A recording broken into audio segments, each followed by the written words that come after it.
Introduction. Every day you move through a world filled with unspoken messages.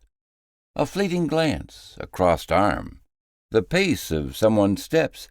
These moments so often go unnoticed or misunderstood, and yet they carry more information than words ever could. You have likely found yourself wondering what someone was really thinking during an interview, reading uncertainty in a friend's smile, or sensing hidden tension between coworkers at a meeting.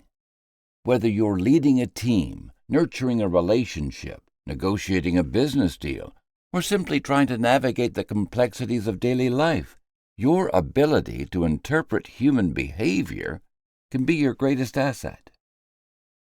This book is about unlocking that skill, the science and practice of seeing past words, of reading between the lines of human behavior.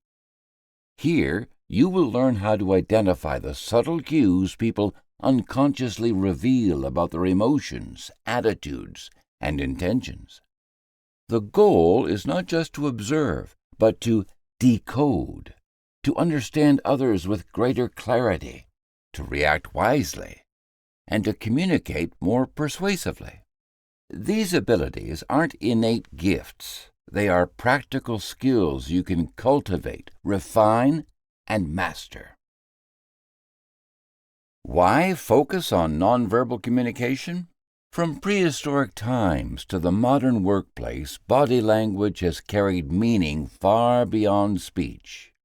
Long before we developed complex languages, our ancestors relied on gestures, facial expressions, and posture to signal safety, threat, attraction, or cooperation. Today, research consistently finds that up to 90% of what we communicate is transmitted non-verbally. Words are filtered by culture, education, and intent. They can be twisted, withheld, or weaponized, but actions, especially those we don't control, often tell the real story. Consider the manager who claims to welcome new ideas but subconsciously clenches her jaw whenever others speak. Or the partner whose "I'm fine" is betrayed by a downcast gaze and tightly folded arms. These are not isolated quirks, but vital clues. Learning to recognize them can help you distinguish honesty from deception, enthusiasm from apathy, and comfort from anxiety. In all areas of life, understanding body language gives you an edge, allowing you to respond with greater empathy, credibility, and confidence. Of course, there are myths. Many people believe reading body language is a kind of magical intuition, reserved for empaths or detectives. Others claim it's as simple as memorizing a few gestures. Crossed arms means defensiveness. Avoiding eye contact means dishonesty. In reality, human behavior is immensely nuanced, governed by context, personality, culture, and circumstance. Science shows that effective interpretation requires more than snap judgments. It takes observation, patience, and the willingness to challenge assumptions. That's why this book blends scientific research with practical application. Drawing from fields like psychology, neuroscience, linguistics, and behavioral economics, you'll discover evidence-based techniques, not just theories or gut feelings. We'll explore neuro-linguistic programming, NLP, for understanding how people process and present information. Learn to interpret microexpressions for glimpses into true emotion, and develop active listening strategies to grasp meaning that isn't always spoken aloud. Through real-life examples and hands-on exercises, you'll gain tools to decode the full spectrum of human signals, even when they appear vague or contradictory. Imagine walking into any room and immediately sensing the unspoken dynamics at play, or being able to calm disagreements before they erupt. Picture yourself anticipating a client's hesitation, understanding colleagues' concerns without them saying a word, or connecting with loved ones on a much deeper level. These aren't distant aspirations, but achievable outcomes. With focused practice, you can increase your social awareness, influence, and resilience, transforming the way you relate to everyone around you. You might wonder where to begin, especially if you've struggled in social situations or felt overwhelmed by conflicting cues. Don't worry, this book meets you where you are. Each chapter breaks down complex concepts into clear explanations and actionable steps. By the end, you'll be equipped with a working knowledge of nonverbal communication, how to observe, analyze, and adapt moment by moment, person by person. The benefits extend far beyond decoding others. As you become more attuned to the signals you receive, you'll also gain insights into your behavior. Self-awareness grows alongside perception. You'll recognize habits that may unintentionally send mixed messages or undermine your authority. This self-mastery enhances your credibility as a leader, deepens your relationships, and builds an enduring sense of trust. As society becomes more interconnected and our interactions increasingly cross cultural and digital boundaries, these skills have never been more important. Professionals who can truly understand the people around them inspire loyalty and respect. Leaders who interpret unspoken needs drive teams toward shared goals. Empaths and caregivers offer comfort where words fall short. Even in virtual spaces where gestures and tone are harder to read, sharpening your observational powers gives you a distinct advantage. Throughout this book, you'll encounter stories from leaders who transformed organizations by listening not only to what was said, but also to what was shown. You'll learn from negotiators, therapists, parents, coaches, and teachers, people who learn to see beneath the surface and whose lives changed because of it. Their experiences illustrate a simple truth. Every conversation contains a second layer, waiting to be discovered. By the time you turn the final page, you'll possess a toolkit for interpreting behavior in ways that are accurate, respectful, and empowering. Whether your goal is personal growth, professional advancement, or simply feeling more connected, the path begins here, with learning to read between the lines of what it truly means to be human. Welcome to your journey into the world of body language and nonverbal communication. Let's get started. Chapter 1. The Silent Language of the Body. Have you ever noticed how much we communicate without saying a single word? A quick glance, a slight smile, or even the way someone shifts their posture can reveal a whole lot about their feelings or thoughts.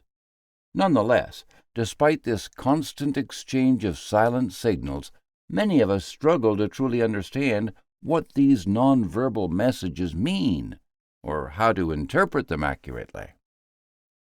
Nonverbal communication is an invisible current flowing beneath every conversation, shaping impressions and influencing outcomes in powerful ways. From subtle facial expressions to the distance we keep from others, our bodies reveal truths that words sometimes hide. This chapter will take you through the foundations of body language, how it works, why it matters, and how context and culture influence the signals we send and receive.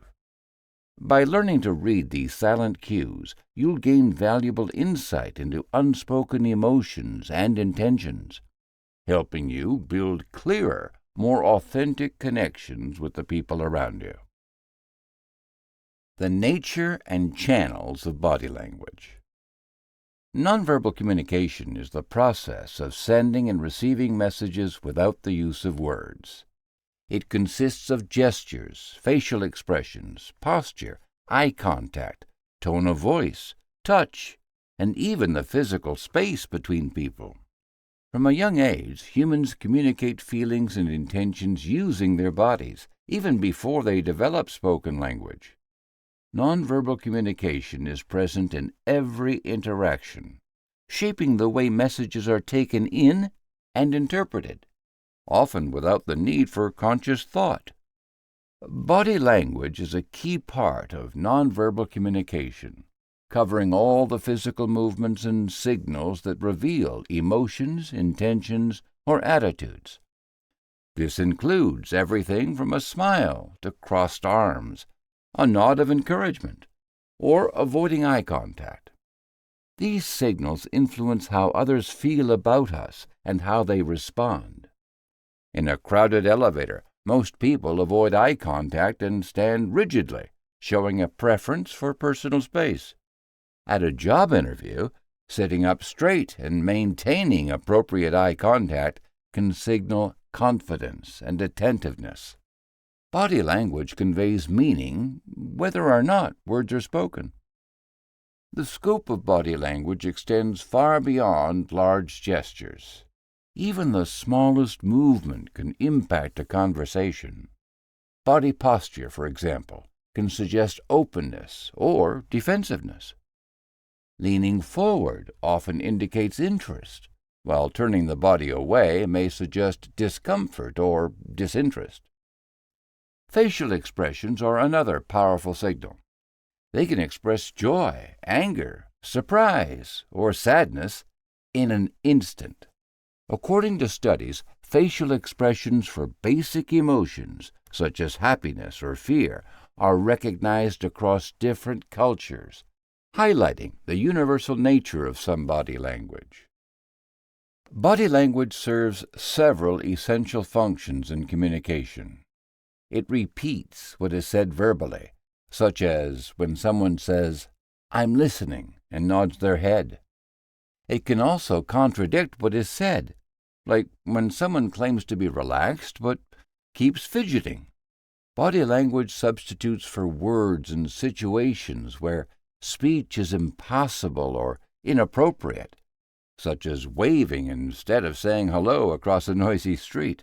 Nonverbal cues often regulate conversations by signaling when someone wants to speak or is finished talking. For example, raising a hand in a meeting subtly asks for a turn to speak. Verbal and nonverbal communication constantly work side by side. When these two channels are in agreement, the message is clear and strong. But when body language disagrees with spoken words, confusion or distrust can arise. Imagine someone apologizing but rolling their eyes. Most people would sense insincerity based on the nonverbal cue. Studies suggest that up to 93% of meaning in face-to-face conversations can be attributed to nonverbal elements like body language, vocal tone, and facial expressions. Research by psychologist Albert Mehrabian indicates that approximately 55% of emotional messages are conveyed by facial expressions and body language, 38% by tone of voice, and only 7% by actual words. Unconscious behaviors make up a large portion of body language. People rarely plan their gestures or microexpressions. They just simply happen. A genuine smile, for example, lifts the mouth and crinkles the skin around the eyes. These subtle differences help others distinguish a real smile from a polite, forced one. This automatic nature makes body language a reliable source of information about someone's true feelings. First impressions form quickly and are heavily influenced by nonverbal signals. Within seconds of meeting someone, judgments are made based on handshake firmness, eye contact, facial expressions, and posture. These cues can communicate confidence, openness, nervousness, or even dishonesty. A strong, warm handshake combined with a smile creates a more favorable first impression than a limp grip or avoiding eye contact. Nonverbal communication, including body language, has deep evolutionary roots. Before language developed, early humans relied on physical signals to show fear, aggression, submission, or friendliness. These instinctual behaviors helped individuals survive and cooperate. Today, people still share universal body language signals like widening the eyes when surprised or drawing back when threatened, which transcend language and culture. Understanding body language is vital for effective communication. It helps decode what others truly feel, recognize hidden emotions, and prevent misunderstandings. Being aware of nonverbal cues leads to more accurate and empathetic interactions. Whether you are negotiating a business deal, comforting a friend, or interacting in everyday situations, by reading body language, people can detect when words do not match feelings and respond more thoughtfully.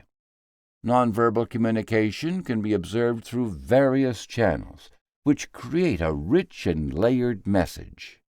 Each channel, such as gestures, face expressions, posture, and eye contact, offers a different perspective on what someone feels and thinks, preparing readers to explore specific channels in greater depth. Context, culture, and interpreting nonverbal signals. A simple tilt of the head, a quick smile, or a crossed pair of arms. These are actions seen every day, but their meanings can shift completely depending on where, when, and with whom they occur. Body language is powerful, but its interpretation depends heavily on context. Environmental elements like location, formality, or privacy can shape how a signal is received. A hug might express warmth at a family gathering, but the same hug could feel awkward or inappropriate in a boardroom. The social setting, the relationship between people and their roles add another layer. Between friends, direct eye contact can signal attentiveness or support. Between a supervisor and employee, prolonged eye contact may be perceived as aggression or a challenge. Heightened emotional states further complicate interpretation. Someone might cross their arms when cold or anxious, rather than as an act of defensiveness. Reading body language with accuracy means pausing to consider what else is happening in the scene. Consider a handshake. In some countries, a firm handshake represents confidence and respect. In others, such as many parts of Asia, a strong grip can be seen as impolite. The meaning changes again when two friends share a handshake while laughing. What it might mean then? What looks formal in one situation can become a private joke or a sign of friendship in another. A thumbs up, for instance, is a casual sign of approval in the United States and the United Kingdom. But in some Middle Eastern regions, it can be very offensive. Every gesture carries layers of meaning, and understanding them requires close attention to the situation around them. Common misunderstandings about body language often come from oversimplification. Many guides claim that each gesture always means one thing. They say crossed arms show defensiveness. Looking away means dishonesty, and fidgeting proves nervousness or guilt. Yet real life is more complex. People cross their arms for comfort, to rest their hands, or simply out of habit. Looking away might mean someone is thinking or feeling shy, not lying. Fidgeting could come from excess energy, boredom, or physical discomfort. Relying on fixed rules that say one gesture always equals one meaning can lead to serious misinterpretations, especially when those gestures are taken out of context. Culture also shapes nonverbal communication in powerful ways. Some signals are universal, such as genuine smiles that reach the eyes, while others depend heavily on cultural learning and experience. For example, the gesture or behavior, a nod. The common meaning, US, UK, is yes, agreement. The contrasting meaning in other cultures could mean no or disagreement, parts of Bulgaria and Greece. The gesture behavior, beckoning with a finger. Common meaning in US, UK, come here. Contrasting meaning in other cultures, rude, only used for animals, in the Philippines and Japan. Gesture behavior, prolonged eye contact. Common meaning in US, UK, confidence, interest. Contrasting meaning in other cultures, disrespect or threat in many Asian and Middle Eastern countries. Personal space also varies dramatically. In many Western cultures, people value a greater distance when interacting, especially in professional or unfamiliar situations. In contrast, Latin American, Mediterranean, or Middle Eastern cultures may prefer closer physical proximity and frequent touch, both of which are signs of warmth and engagement, not aggression or disrespect. Touch, like a casual pat on the back, might be a friendly gesture in Brazil, but uncomfortable in Finland. Understanding these cultural maps is key to correctly reading and responding to nonverbal cues. Misunderstandings in body language can quickly escalate when context and culture are overlooked. Picture an American executive congratulating her Japanese colleagues with a strong handshake and direct eye contact. Her colleagues back away slightly, averts his gaze, and offers only a gentle grip. Without knowledge of differing cultural norms, the executive might wrongly interpret these actions as disinterest or disrespect.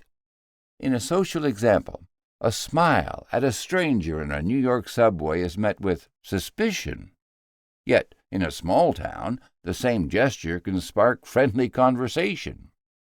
Simple scenarios like these play out every day, affecting relationships and trust. Professionals and anyone interested in improving communication can benefit from using a context-first approach to body language.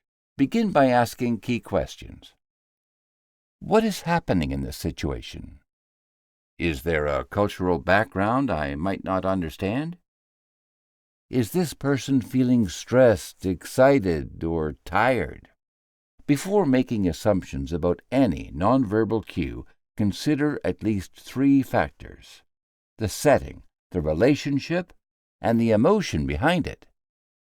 If you are unsure about the context, especially in international or unfamiliar situations, take time to learn the typical cultural norms related to gestures, eye contact, and personal space. In diverse groups, when uncertain, choose open and friendly body language and mirror the level of formality or warmth shown by others. Developing cultural awareness means looking for patterns instead of reacting to isolated signals. When several nonverbal cues appear together, such as a tense posture, a short tone, and lack of eye contact, it is more likely the message is consistent. If only one gesture seems unusual, pause and think of other possible explanations before responding. This careful, context-based approach helps prevent misunderstandings and encourages clear, more respectful communication across cultures. Now that we've examined the foundations of nonverbal communication, It is clear that understanding body language depends on observing subtle signals, context, and cultural differences. Recognizing how gestures, facial expressions, posture, and personal space work together to express thoughts and emotions allows us to better interpret what others truly mean. This awareness helps us avoid common mistakes, respond with empathy, and build trust in both personal and professional relationships. By applying these insights, you could read people more accurately, communicate more effectively, and form stronger, more genuine connections in any environment. Chapter 2. The Face Doesn't Lie. Much. Have you ever noticed a friend's smile that doesn't quite reach their eyes? Or caught someone saying one thing while their face tells a different story? These little moments, often fleeting and subtle, can reveal more than words ever could. People communicate a wealth of information through their facial expressions, signals that can show when someone is truly happy, quietly upset, or holding back frustration. Yet recognizing these clues isn't always straightforward. Occasionally, the smiles are polite, but not genuine. Other times, quick flashes of emotion flicker across a face before they're hidden again. Understanding these facial signals, from obvious emotions to the briefest microexpressions, unlocks a more profound way to read what people are really feeling beneath the surface. This chapter explores how to identify and interpret the range of facial cues that shape our interactions every day. You'll learn to see beyond spoken words, noticing when faces reveal truths that speech tries to conceal. By paying attention to these signs, you can build stronger connections, navigate challenging conversations with greater insight, and respond with empathy to the unspoken emotions around you. Interpreting facial expressions and spotting microexpressions. Reading a person's emotions often starts with spotting the 6 basic facial expressions universally identified by Paul Ekman. Each reveals a core emotion. Becoming fluent in these signals builds a foundation for deeper emotional understanding. Happiness shows in the upward pull of the mouth, forming a smile. The corners of the lips rise, sometimes exposing teeth, while the eyes crinkle and crow's feet appear. The cheeks lift, and the eyes may sparkle. Smiles can be broad or subtle, genuine or polite. Genuine happiness involves the muscles around the eyes, while fake smiles often engage only the mouth. Watch for joy at a friend's joke or relief at good news. Misreading polite or social smiles as genuine happiness is common, especially in customer service or formal greetings. Sadness reveals itself through drooping eyelids and downturned lips. Inner eyebrows arch up and together. Sometimes a furrow forms between them. The corners of the mouth pull downward, and the eyes may appear moist or glazed. Some people may glance downward or avoid eye contact. Variations depend on intensity. Barely there at a disappointing comment, obvious during deep grief. People sometimes mistake tiredness or calm for sadness, especially if they notice slow movements or low energy. Anger brings tense, lowered eyebrows that draw together, creating vertical lines between them. Eyes may glare intensely, lips press tightly, or the mouth forms a thin line. Nostrils can flare, and muscles in the jaw jump or clench. Anger appears in confrontations, debates, and when boundaries are crossed. Sometimes concentration or frustration can be mistaken for anger, especially in settings like meetings or while working under stress. Fear shows in widened eyes, raised upper eyelids, and eyebrows that shoot up and stretch horizontally. The mouth opens slightly or pulls back, exposing teeth as if gasping. The entire face seems tense, with visible whites around the eyes, or eye whites. Fear can surface in sudden danger or during suspenseful moments. Surprise and shock may look similar, so it's easy to confuse the two if context isn't considered. Disgust is formed by wrinkling the nose, raising the upper lip, and pulling the corners of the mouth down or back. The cheeks lift, and a sneer or curled lip appears. Disgust is common with toxic food, foul smells, or moral outrage. Disgust can be subtle, such as a simple nose wrinkle, or more blatant, such as a full grimace. Sometimes people misinterpret anger or confusion as disgust due to quick facial shifts. Surprise appears when both the eyebrows and eyelids lift quickly. The eyes widen, the mouth drops open into an O shape, and facial muscles relax. Surprise flashes when hearing unexpected news or encountering the unforeseen. Prolonged surprise often morphs into other expressions like fear, joy, or confusion within seconds. People sometimes mistake surprise for fear because both use similar muscles, but the mouth tells the difference. Open and relaxed for surprise, tense or pulled back for fear. Expression recognition exercise. Happiness. Practice in a mirror by smiling in several ways: a polite, closed-lip smile, a broad, genuine grin, and a tense, forced smile. Compare the action of your eyes and cheeks. Focus on crow's feet and the shape of your eyes. Avoid mistaking mouth-only smiles for real happiness. Imagine greeting a friend, meeting a stranger, or responding to praise. Ask, "Are my eye muscles engaged?" Confirm by checking for eye crinkles. Anger. Observe your brow and jaw in a mirror while pretending to argue a point. Focus on vertical lines between eyebrows and tensed jaw muscles. Avoid seeing frustration or focused thinking as anger. Pretend to be upset in a debate, correcting a mistake, or stuck in traffic. Check for muscle tension and glare.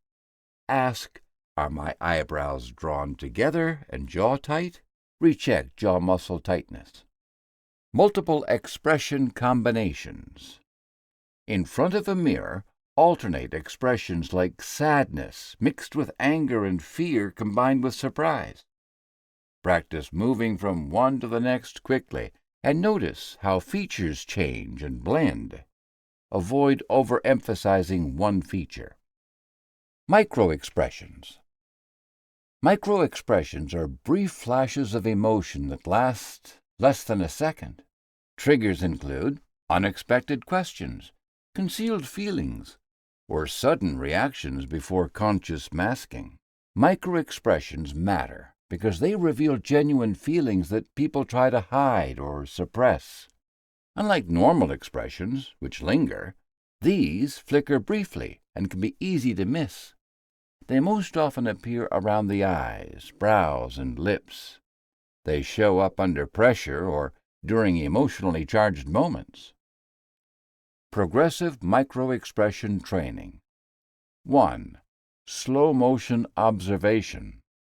Pause videos when people react to emotionally charged comments. Observe the changes in the eyebrows, eyelid, and mouth, frame by frame. 2. Recognition practice. Analyze video clips of interviews, pausing at reactions to difficult questions. Record your guesses before rewinding. 3. Real-world observation. Watch for brief flashes of emotion in conversations or meetings. Mentally note moments when someone seems unsettled or surprised. 4. Speed drills. Use short video clips to practice identifying fleeting expressions within 1 or 2 seconds. Practice scenarios. Scenario: difficult meeting. A manager gives difficult feedback. Watch for a fleeting downturned mouth or tense jaw. Look for sadness-anger blends. Ask, was that expression genuine or masked? Scenario: family dinner. A child receives bad news about plans. Look for sudden wide eyes, a downturned mouth or tight lips. Signs of surprise, sadness, or frustration. Which emotion came first? Scenario: networking event. Someone receives praise. Look for wrinkled eyes and a natural smile. Did the smile reach their eyes?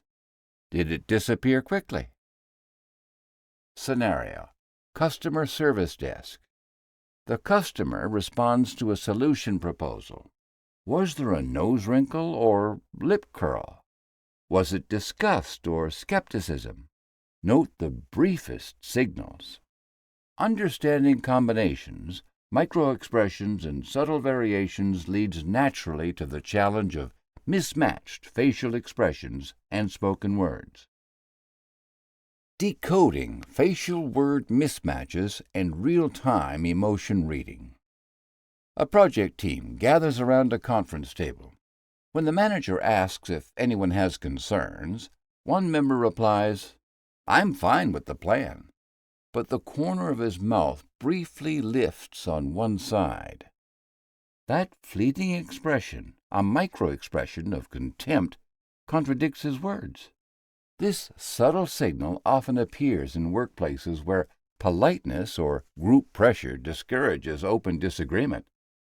The emotion underneath is usually frustration or condescension. Social motives drive this behavior, such as wanting to avoid conflict, protect one's position, or appear cooperative. In another situation, a colleague responds, "Well, that's an interesting idea," yet a quick wrinkle appears on the nose and upper lip, showing disgust. This microexpression reveals aversion despite the polite words. Such mismatched reactions often occur when someone feels pressured to give positive feedback but cannot fully hide their true feelings. The genuine emotion flashes across the face before self-control takes over again. Social gatherings create similar contradictions. During a group dinner, someone says, "I'm happy to be here," but their eyes briefly show sadness through tightened eyelids and a downward gaze. The emotion beneath the surface is discomfort or reluctance. Social expectations or personal stress can cause people to hide their true feelings, replacing them with polite smiles to maintain harmony. Microexpressions also appear in professional contexts where restraint is expected. During client presentations, a person may keep a calm expression, yet the eyes might widen in fear or the eyebrows draw together in concern. Words such as "everything looks good" can accompany these involuntary signals, revealing hidden doubt or anxiety. This kind of disconnect often emerges in roles that demand diplomacy or careful emotional control. Practical framework for real-time emotion reading. To move from theory to effective real-world analysis, adopt a systematic 5-step approach. 1. Initial observation phase. Begin by observing the person's face before the conversation gets underway.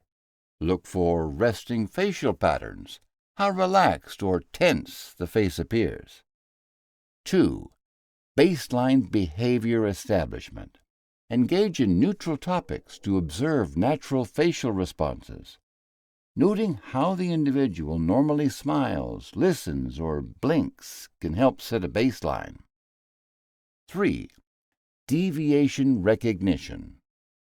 Watch for facial movements that deviate from this baseline when topics shift or emotional content increases.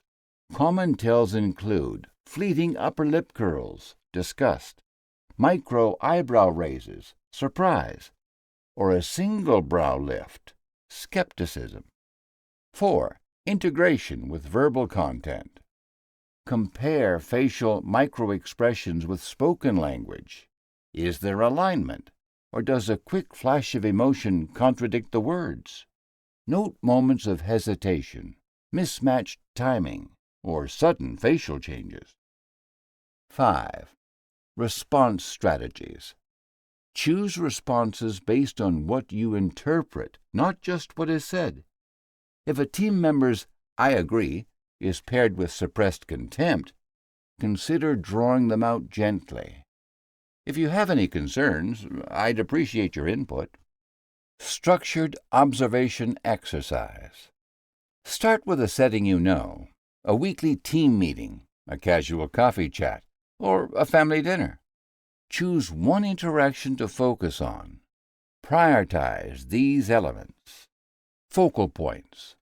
Alternate your attention between the eyes for micro-sadness or surprise, mouth for contempt or disgust, and forehead-brow area for concern or skepticism. Timing. Pay special attention during transitions like topic changes, decisions, or challenges. Microexpressions often appear at these moments. Note-taking. Keep a small notebook. Discreetly jot short phrases about observed expressions, matching phrases spoken with facial cues. For example, said, "Great idea," lip curl, eyes narrow. Pattern recognition. After several observations, look for recurring mismatches between spoken words and facial cues. Recognizing patterns sharpens your predictive skill. Response calibration. If you notice repeated disconnects, adjust your communication. Pose open questions or provide reassurance, always staying mindful of context. Real-world challenges. Fast-paced conversations may limit observation windows. Choose key moments rather than trying to watch every speaker. Multiple participants create divided attention. Focus on those with the strongest emotional stakes in the discussion. Cultural differences can affect which expressions are visible or acceptable. Research cultural norms if possible and read context. Poor lighting or seating may obscure critical details. Adjust your position discreetly for a better view. Counteract your own biases by focusing on observable cues, not assumptions about individuals. Ethical practice is non-negotiable. Always respect privacy. Avoid intentionally prying into sensitive matters. Never use emotion detection to manipulate others. Remember to interpret expressions within appropriate contexts and maintain ethical boundaries. Use your skills to foster honest dialogue, not control outcomes, and leverage insights to strengthen trust and understanding. Practice scenario. Imagine you are part of a small project team presenting ideas. During the discussion, Jenny says, "Sure, this timeline works for me." When observing her reaction, focus on key areas, such as her mouth, eyes, and hands. Watch for subtle cues like an uneven movement of the lips, a brief tightening around the eyes, or slight fidgeting of the fingers. These signals may suggest uncertainty or irritation, possibly because the proposed timeline conflicts with her other responsibilities. A likely interpretation is that Jenny feels hesitant but does not want to voice her disagreement in front of the group. A thoughtful way to respond is to follow up privately and ask, "Is there anything about the schedule that might not fit well with you? I want to make sure everyone feels comfortable." This approach encourages openness while maintaining respect and trust within the team. Translating microexpression knowledge into fluid social awareness takes practice. Stay observant, Resist snap judgments and focus on building genuine understanding through the convergence of what is seen and what is heard. Now that we've explored how to recognize both clear and subtle facial expressions, including fleeting microexpressions, we can begin applying these insights to real-life interactions with greater confidence. By paying close attention to the small but powerful cues in others' faces, we improve our ability to comprehend their true feelings beyond words alone. This awareness allows us to respond more thoughtfully, navigate complex social dynamics, and build stronger, more authentic connections. With practice, interpreting these emotional signals becomes a valuable skill that enhances communication and empathy in professional settings, leadership roles, and everyday relationships alike. Chapter 3: Posture, Power, and Presence. Reading confidence, dominance, and vulnerability. Have you ever noticed how some people instantly draw attention the moment they walk into a room, while others seem to blend into the background no matter how hard they try? It's not only about what they say or do, but also about how they carry themselves, the way they stand, move, and hold their posture. These subtle cues of movement and presence communicate a great deal before a single word is spoken. They shape how others perceive confidence, authority, and approachability. In this chapter, we will explore how posture and body language express power and presence. You will learn to identify the physical cues that suggest confidence or hesitation, and discover practical ways to project self-assurance through your stance and gestures. By understanding these nonverbal signals, you can strengthen your ability to connect genuinely with others and move through both social and professional settings with poise and confidence. Understanding body language signals, posture, and openness. Dominant, submissive, and neutral postures form the foundation of how power dynamics appear through body stance. Dominant posture centers on expanded presence, a tall spine, squared shoulders, chest slightly forward, and head level with the chin, parallel to the floor. The feet are placed hip-width apart or wider, with weight distributed evenly or slightly forward. Hands may rest calmly on the table or at the sides, with arms uncrossed. In a workplace meeting, a person standing with feet planted firmly and shoulders pulled back about 2 inches tends to draw silent attention, suggesting confidence and readiness to engage. In social gatherings, someone who occupies space, perhaps leaning slightly forward in conversation or standing with open limbs, signals approachability and status. Observers often associate this posture with authority or competence. Submissive posture, by contrast, is defined by contraction and inward movement. The spine may be slightly slouched, shoulders rounded and drawn in, and arms tucked close to the torso or held defensively. The head may tilt downward, often with eyes glancing away or looking at the floor. Weight rests more on one leg, with the feet close together or crossed. In a one-on-one interaction, a person sitting with hands folded on their lap, shoulders hunched by about 1 or 2 inches, and feet tightly together can appear reserved or deferential. In professional settings, job candidates often adopt these gestures unconsciously while waiting for an interview, perhaps crossing their arms or sitting at the edge of the seat.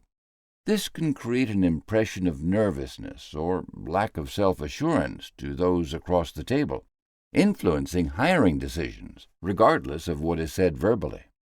Neutral posture aims for balance and openness without signaling either dominance or submission.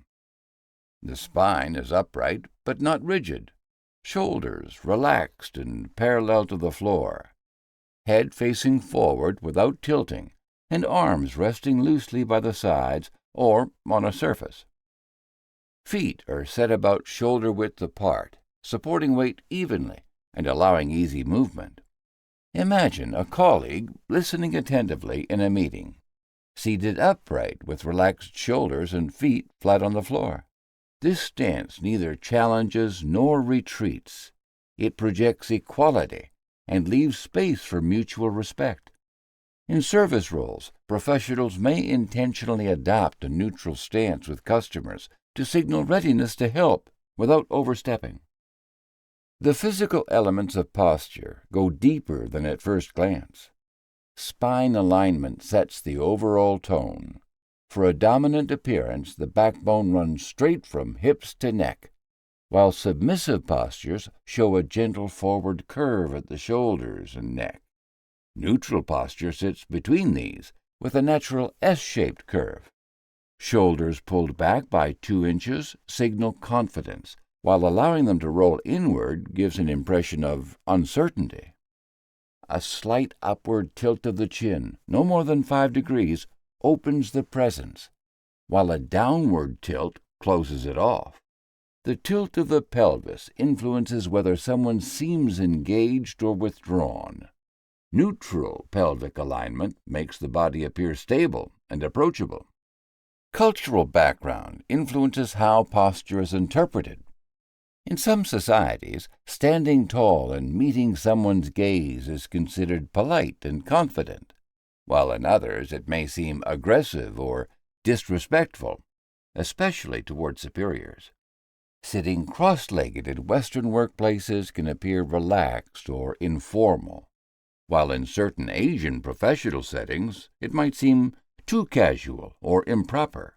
In many cultures, women are encouraged by tradition to take up less space, shaping what is perceived as submissive or dominant posture. It's always important to consider these norms before interpreting body language. Practical outcomes depend on context. A leader who stands to address a team with feet planted and chest open can make others feel secure and guided. The same stance in a casual group of friends might appear overly assertive. Service professionals, such as restaurant hosts or customer support agents, adjust their distance and stance to balance professionalism with approachability. Mirroring a customer's relaxed or tense stance can help encourage trust or ease tension. Posture rarely acts alone. Arm position, facial expression, and leg placement all work together to amplify a message. Soon, the difference between open and closed body language will be discussed in detail, but even without that, awareness of these basic stances creates strong potential for deliberate and confident self-presentation. Posture recognition exercise. Observe people in a public place, such as a cafe, waiting room, or office space. Key elements to watch for: spine alignment, shoulder tilt or rounding, head position, up, level, down, weight distribution and feet placement, openness of arms and hands. Use a small notebook or your phone to jot down descriptions of a few individuals without judging or labeling, simply noting physical features. Interpret what each posture may signal about mood, status, or intention. Notice if impressions change when context or culture shifts. Posture awareness exercise. Scan your own body from head to toe at several moments throughout the day. Ask yourself whether you feel expansive or contracted, upright or slouched. Do you naturally adopt dominant, neutral, or submissive positions in certain situations? Notice your emotions as your body shifts between these postures. Gently correct your alignment by straightening your spine, pulling your shoulders back, and balancing your weight. Observe how this affects your mood and how others respond. Adjust for comfort, authenticity, and the impression you wish to create. Movement, stillness, and practicing confident posture. Confidence often shows through subtle patterns of movement. Different movements can send strong signals about emotional states and levels of assurance. The act of pacing, for instance, carries meaning depending on its style. Purposeful pacing, where steps are even, steady, and controlled, reflects clarity of thought and focused energy. In an office hallway or before a presentation, this movement suggests preparation and calm focus. Nervous pacing, marked by uneven strides and shifting speed, signals anxiety or indecision and hints at discomfort. Fidgeting is another key indicator. Small repetitive motions such as tapping feet, drumming fingers, or twisting jewelry often signal tension. Mild fidgeting, like brushing hair away or adjusting clothing, can be normal self-soothing. However, frequent or rapid fidgeting tends to suggest unease, diminishing the perception of steadiness. By contrast, remaining free of unnecessary self-touch or jittery gestures conveys calm confidence. Gestures and transitions between positions also matter. Sudden gestures, such as jerky arm movements, abrupt shifts in stance, or snapping hands, communicate surprise, defensiveness, or irritation. These signals can undermine authority, especially when combined with other nervous habits. Smooth movements with gentle transitions and deliberate actions convey control. The person appears thoughtful and composed, inviting trust and respect. Stillness also communicates power. Someone who can hold a comfortable upright position for several seconds projects steady confidence. Strategic pauses, like holding still before responding or maintaining eye contact at a key moment, convey authority. However, excessive or tense stillness, locked joints, clenched hands, or a fixed stare, can seem forced and make others uncomfortable. Practical exercises for confident movement. Movement assessment. Begin by identifying your current movement habits. Spend a day self-observing in various settings, at your desk, walking between rooms, or waiting for someone. Note how much you fidget, the way you walk, and how you gesture when speaking. Questions for self-reflection. Do I pace when I feel uncertain or impatient? How often do I touch my face, hair, or clothing? Are my movements smooth or hurried? Can I comfortably pause and remain still? Establish a baseline. Use your phone timer to record how long you naturally remain motionless while standing. Stand in front of a mirror or record a video of yourself in conversation to note shoulder blade position, hip alignment, and natural head tilt. Confidence-building sequence. Begin in a neutral standing position with feet shoulder-width apart, weight balanced, shoulders relaxed and slightly back, and chin level. Hold for 30 seconds, breathing slowly and evenly. Feel your ribs expand without lifting your shoulders. Next, shift your weight gently from one foot to the other while keeping your alignment steady. Walk a few steps forward and back, maintaining an even pace and relaxed arms. Add brief pauses every few strides, holding still for 3 to 5 seconds. Check that your shoulders remain drawn back and your head balanced above the spine.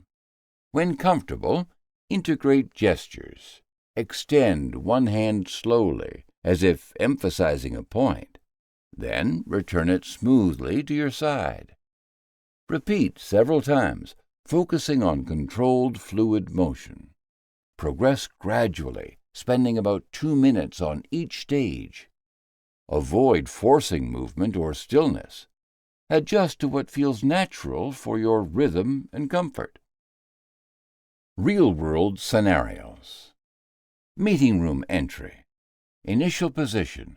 Pause at the door. Shoulders back, chin up, arms at sides. Movement. Walk in with even steps, pause briefly upon entering, and acknowledge the room with direct eye contact. Pitfalls: rushing or hesitating at the threshold, darting glances, hands clenched or fidgeting. Success: firm but relaxed steps, calm scanning of the room, open posture. Standing presentation: initial position: stand tall, feet shoulder width, hands lightly resting together. Movement: shift weight occasionally, use measured hand gestures to emphasize points, and pause before key statements. Pitfalls: overly wide gesturing, rocking back and forth, gripping objects too tightly. Success: smooth hand movements, steady stance, controlled pauses. Navigating a crowd: keep your head up, shoulders relaxed, and arms at your sides. Walk at a steady pace, adjust gently to avoid collisions, and pause naturally when needed. Avoid abrupt dodging or shrinking your posture. Success means maintaining balance, upright alignment, and relaxed confidence. Throughout all exercises, check your form. Keep shoulders slightly drawn back, hips aligned with heels, and head balanced over the spine. Hold pauses for several seconds and transition slowly between actions. If something feels awkward, refine it rather than exaggerate it. Authentic confidence develops through consistent, natural adjustment rather than imitation. Use these steps as a guide, shaping them into a personal and genuine style. Now that you understand how posture and movement shape perception, you can apply these insights to project confidence and presence intentionally. By practicing upright alignment, balanced weight, smooth gestures, and controlled stillness, you influence not only how others see you, but also how you feel about yourself. Recognizing dominant, submissive, and neutral cues in both yourself and others builds awareness and skill in any interaction.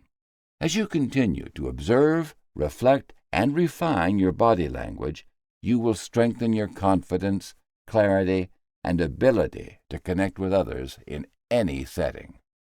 Chapter 4: Gestures that Speak Volumes.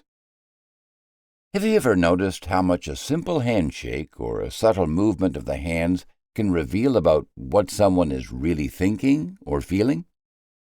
Often we pay so much attention to the spoken words that we miss the silent language that gestures express. A nod, a touch to the face, or even the arrangement of fingers can convey a lot. This can sometimes contradict the spoken message and expose hidden emotions. Understanding these nonverbal signals can be challenging because gestures vary widely between cultures and situations.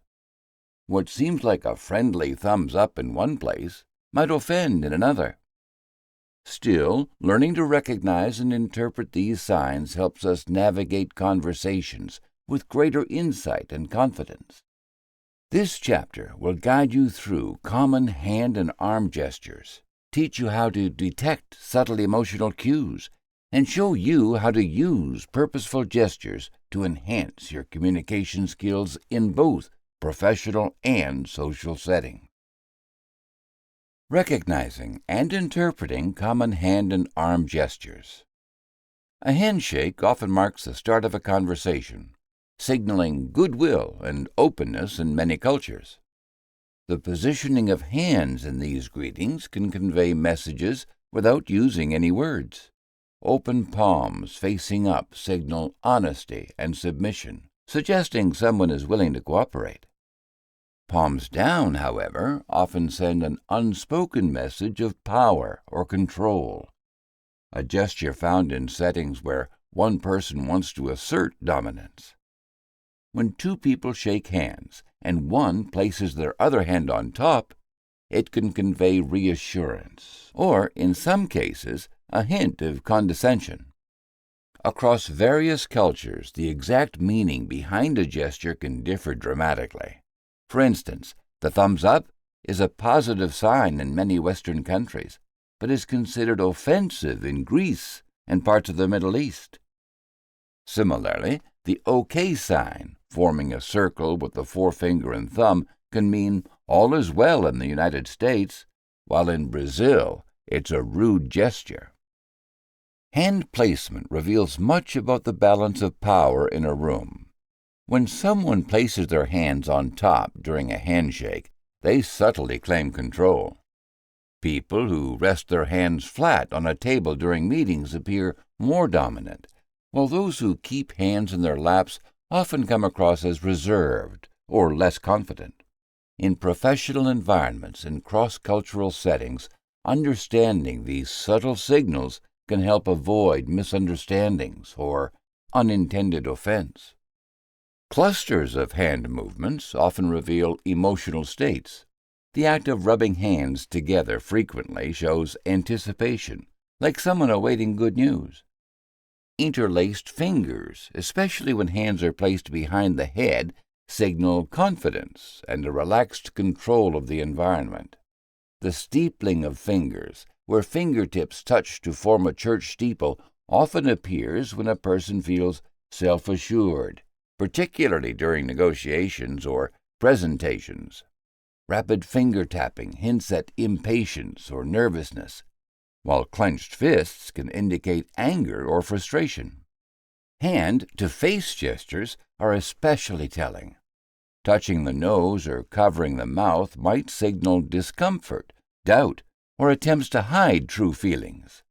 Adjusting one's glasses or brushing hair aside repeatedly can also suggest uncertainty or anxiety. Hand gestures play a critical role in professional communication. In business meetings and presentations, visible, purposeful hand movements project confidence and control. Gestures like an open palm offered when presenting data or inviting feedback can foster a sense of trust and collaboration. Conversely, pointing fingers often comes across as aggressive or accusatory, which may alienate the audience. Fidgeting or touching one's face while speaking may signal uncertainty and undermine the speaker's authority. During negotiations, experienced professionals use hand outstretched above the table when making offers as a signal of openness, while hiding hands under the table can trigger suspicion or create a sense of secrecy. Reinforcing key points with steady, open gestures gives weight to spoken words and can sway audience attitudes. Hand gestures also shape everyday conversations outside work. Gestures like mirroring the other person's movements subtly build rapport and emotional connection.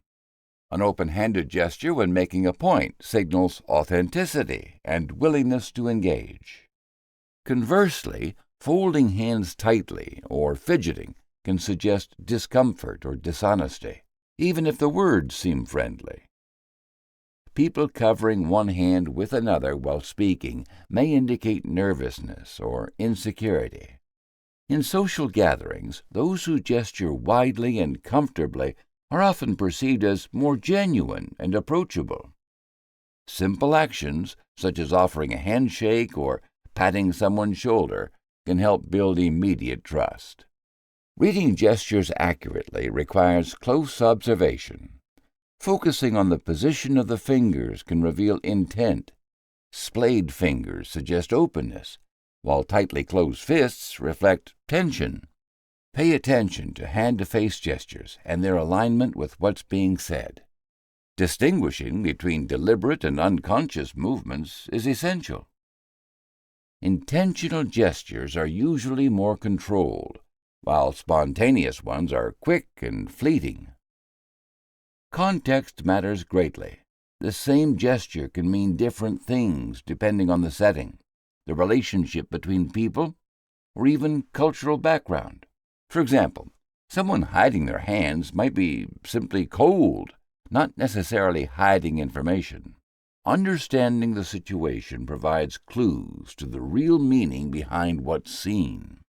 Some misconceptions surround the interpretation of hand gestures.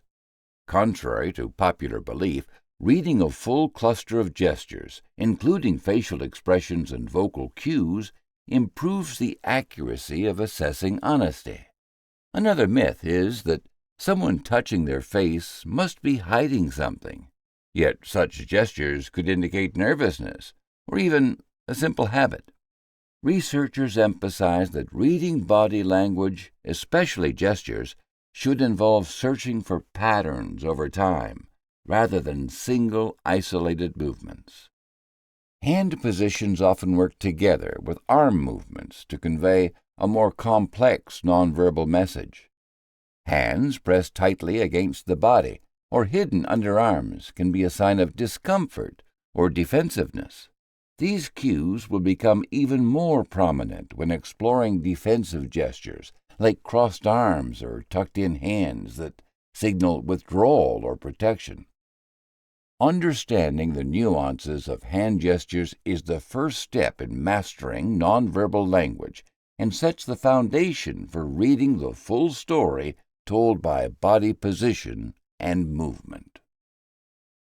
Detecting internal emotional cues and using purposeful gestures strategically. Neck touching stands out as a classic self-soothing gesture. Someone will lightly graze the side or front of their neck, sometimes rubbing the skin behind the ear or under the chin. Psychologists link this motion to vulnerability and a profound internal need for reassurance. In situations where the stakes are high, such as meetings, interviews, or social gatherings, neck touching may be an unconscious attempt to comfort oneself, revealing feelings of anxiety or insecurity. For instance, a candidate awaiting a tough question may reach up to touch their collarbone. In Western cultures, this signals nervousness or self-doubt. However, in some Asian cultures, touching one's neck can seem rude or disinterested, so always read body language within this broader context. Face touching manifests in several ways: rubbing the cheek, stroking the eyebrow, or covering the mouth. Each variation points to heightened stress, embarrassment, or discomfort. These gestures appear in heated work debates, delicate negotiations, or awkward social moments. A salesperson losing confidence may unconsciously fiddle with their nose. Face touching across many societies often reflects internal struggle or uncertainty. Nevertheless, in certain areas of the world, such as Mediterranean cultures, more expressive face or hand gestures may not always indicate anxiety, but rather animated engagement. Hair grooming, twisting, smoothing, or tucking hair behind the ear serves both social and self-soothing functions. Teenagers and young adults often display this during group gatherings or public speaking, revealing nervous energy or a desire for acceptance. Professionals might run a hand through their hair after a challenging question, signaling vulnerability, even in high-status roles. In Middle Eastern cultures, where hair is sometimes covered, such gestures are less visible, so people may channel their self-soothing into clothing adjustments or subtle object manipulation. Manipulating objects like clicking a pen, twirling a ring, or tapping a phone offers another reliable anxiety leak. These actions tend to increase during performance reviews, negotiations, or high-pressure calls. A manager clicking their pen during a tense discussion might signal suppressed frustration or uncertainty. Object manipulation transcends many cultures, but shifts in meaning. For example, fiddling with prayer beads in some societies carries spiritual connotations rather than anxiety. Exercise. Anxiety leak detection. Observable behaviors. Watch for repetitive movements like rubbing the neck, touching the face, hair fidgeting, or handling small objects. Contextual analysis. Consider the social setting. Did the movement spike after a difficult question, following negative feedback, or when attention shifted to the individual? Alternative interpretations. Sometimes gestures relate to habit or other feelings. An individual with allergies may touch their nose often. Hair grooming can indicate flirtation, not nervousness. Response strategies. When you notice anxiety leaks, slow down your pace, use open hand gestures, and create a non-threatening atmosphere. If appropriate, nod or smile to offer some reassurance. Strategic gesture implementation. Power poses, characterized by open arms, feet planted firmly and shoulders back, raise feelings of control and influence. A project lead starting a meeting with hands apart and palms visible broadcasts confidence and reduces self-soothing. Research shows that such expansive body language can lower perceived anxiety and increase presence. Trust-building hand positions, like keeping hands visible, and gestures within the truth plane, between the navel and chest, fosters openness. Placing a hand over the heart when stating an intention deepens credibility. During a job interview, resting one hand calmly on the table while the other hand gestures with open fingers signals sincerity and keeps tension at bay. Timing and pacing matter.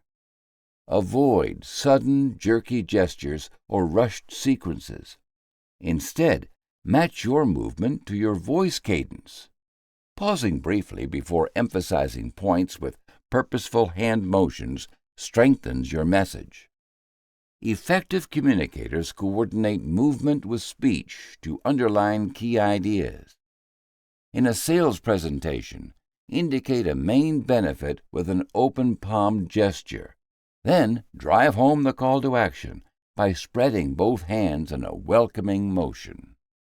In leadership, signal unity by clasping hands in front for a few seconds while outlining goals. Real-world sequences for practice. Scenario: job interview. Sequence steps: sit upright, hands relaxed on lap, nod while listening, open palms. Verbal cue: I look forward to learning more. Anticipated effect: confidence, trustworthiness. Scenario: sales pitch. Sequence steps: start with hands at sides, gesture with hands open at chest height. Verbal cue: this is what sets us apart. Anticipated effect: engagement, credibility. Scenario: conflict resolution. Sequence steps: place hand on heart, then gently lower hand to table. Verbal cue: let's find common ground. Anticipated effect: empathy, safety. Scenario: team meeting. Sequence steps: brief power pose before speaking, gestures slowly. Verbal cue: here's our direction. Anticipated effect: authority, steadiness. Intentional gesture uses shapes perception. Studies confirm that confident, open body language not only influences how others see you, but also calms your own nerves. Practicing these gestures before key interactions wires them into your natural style. Focus on the flow of movements. Begin with a neutral position. Transition into open gestures as you speak. Then return to a resting pose to allow the message to sink in. By observing anxiety leaks and adopting strategic gestures, you increase your impact in every professional interaction. These deliberate movements, rooted in research and practice, turn subtle body language into a toolkit for influence and authenticity. Now that we understand how hand and arm gestures convey powerful, even hidden messages, we can become more skilled at reading the subtle signals others send and using our own movements with purpose. By paying close attention to context, cultural differences, and clusters of gestures rather than isolated actions, we avoid misunderstandings and connect more authentically. Whether in professional meetings, social gatherings, or personal interactions, mastering these nonverbal cues allows us to build trust, show confidence, and respond empathetically. With practice, intentional gesture use becomes a natural part of communication, helping us influence and understand others more deeply while creating stronger, more meaningful relationships. Chapter 5. The Eyes and Voice Never Lie. Have you ever noticed how much a person's eyes can say before they even speak? Sometimes a glance feels warm and inviting, while other times it seems guarded or uneasy. Maybe you've struggled to tell whether someone's words match the way they looked at you or the tone in their voice. These moments leave us wondering what is really being communicated beneath the surface. The truth is, our eyes and voices often reveal more than we realize about feelings and intentions. Learning to read these subtle signals can help you understand others better, see through hidden emotions, and respond with greater confidence. This chapter will guide you through the ways eye contact and vocal cues work together to expose what lies beyond words, offering practical insights to sharpen your ability to interpret and connect in everyday interactions. Visual cues, decoding eye contact and movements. Eye contact shapes the foundation of human interaction. The eyes act as both bridges and barriers, displaying interest, inviting trust, or signaling caution at a glance. Across time, gaze patterns have helped people decide whether to connect, cooperate, or defend themselves. These patterns evolved to carry meaning before words even existed, allowing early humans to sense friendship or threat. Even now, a look can communicate more than a page of speech. Everyday encounters display a range of eye contact types. Direct eye contact means meeting another's gaze head-on. Averted eye contact looks away, avoiding the other person's pupils. Prolonged eye contact holds a gaze longer than usual, making the moment feel intense or challenging. Darting eye movements, where the eyes flit rapidly between objects or people, suggest nervousness or searching for an escape. Each style sends psychological signals. Direct eye contact usually expresses confidence, interest, and sincerity. Maintaining it lightly during conversations helps build rapport and trust. People tend to listen more closely and remember information better when looking each other in the eyes. Averted eye contact can signal shyness, discomfort, or deference, but also helps diffuse tense moments and shows respect in some cultures. Prolonged eye contact, if not softened by a smile, can feel threatening or even aggressive. In some cases, it can show affection or deep interest, such as between close friends or romantic partners. Darting eyes raise suspicions, often indicating anxiety, distraction, or the urge to hide something, yet sometimes merely reveal discomfort or overstimulation. Culture changes the way these signals are interpreted. In the United States and much of Europe, direct eye contact shows confidence and honesty. In Japan or Korea, prolonged eye contact may be rude or confrontational, and looking down can show respect. In parts of the Middle East, intense eye contact demonstrates sincerity among men, but is sometimes discouraged between genders. For travelers and professionals, learning local customs can help avoid misunderstandings. What signals trust in one country might signal rebellion or disrespect in another. Eye movement tells more when you watch the details. The length of a gaze can tell you if someone is thinking, attentive, or eager to leave. A quick glance away after a question may show uncertainty. Frequent blinking or sudden increases in blink rate often appear under pressure or deception. Pupil dilation can be a sign of emotional arousal, interest, or attraction, though it's subtle and affected by lighting. Microexpressions, brief emotional cues around the eyes, such as a tightening at the corners or a flash of fear, add another layer, sometimes betraying hidden feelings before a person speaks. Eye contact can give clues about truthfulness, but no pattern guarantees honesty or deception by itself. When answering difficult questions in a job interview, some might hold eye contact in an effort to appear trustworthy, while others might look away out of nervousness. At a social gathering, someone sharing genuine emotions might blink less and hold your gaze, while a guest telling a tall tale could show quick, averted glances paired with darting eyes. Sometimes liars overcompensate by staring too much to seem honest. Combining eye movement with vocal cues like hesitation or a change in pitch makes the picture clearer, a picture explored in the next section. Exercise 1. Gaze pattern recognition. Purpose and expected outcomes. Improve awareness and skill in reading eye behavior. Observation checklist. Note direct versus averted glances. Assess the gaze duration. Watch for darting movements or rapid shifts. Monitor blink rate and any sudden changes. Search for subtle changes in the eye area, microexpressions.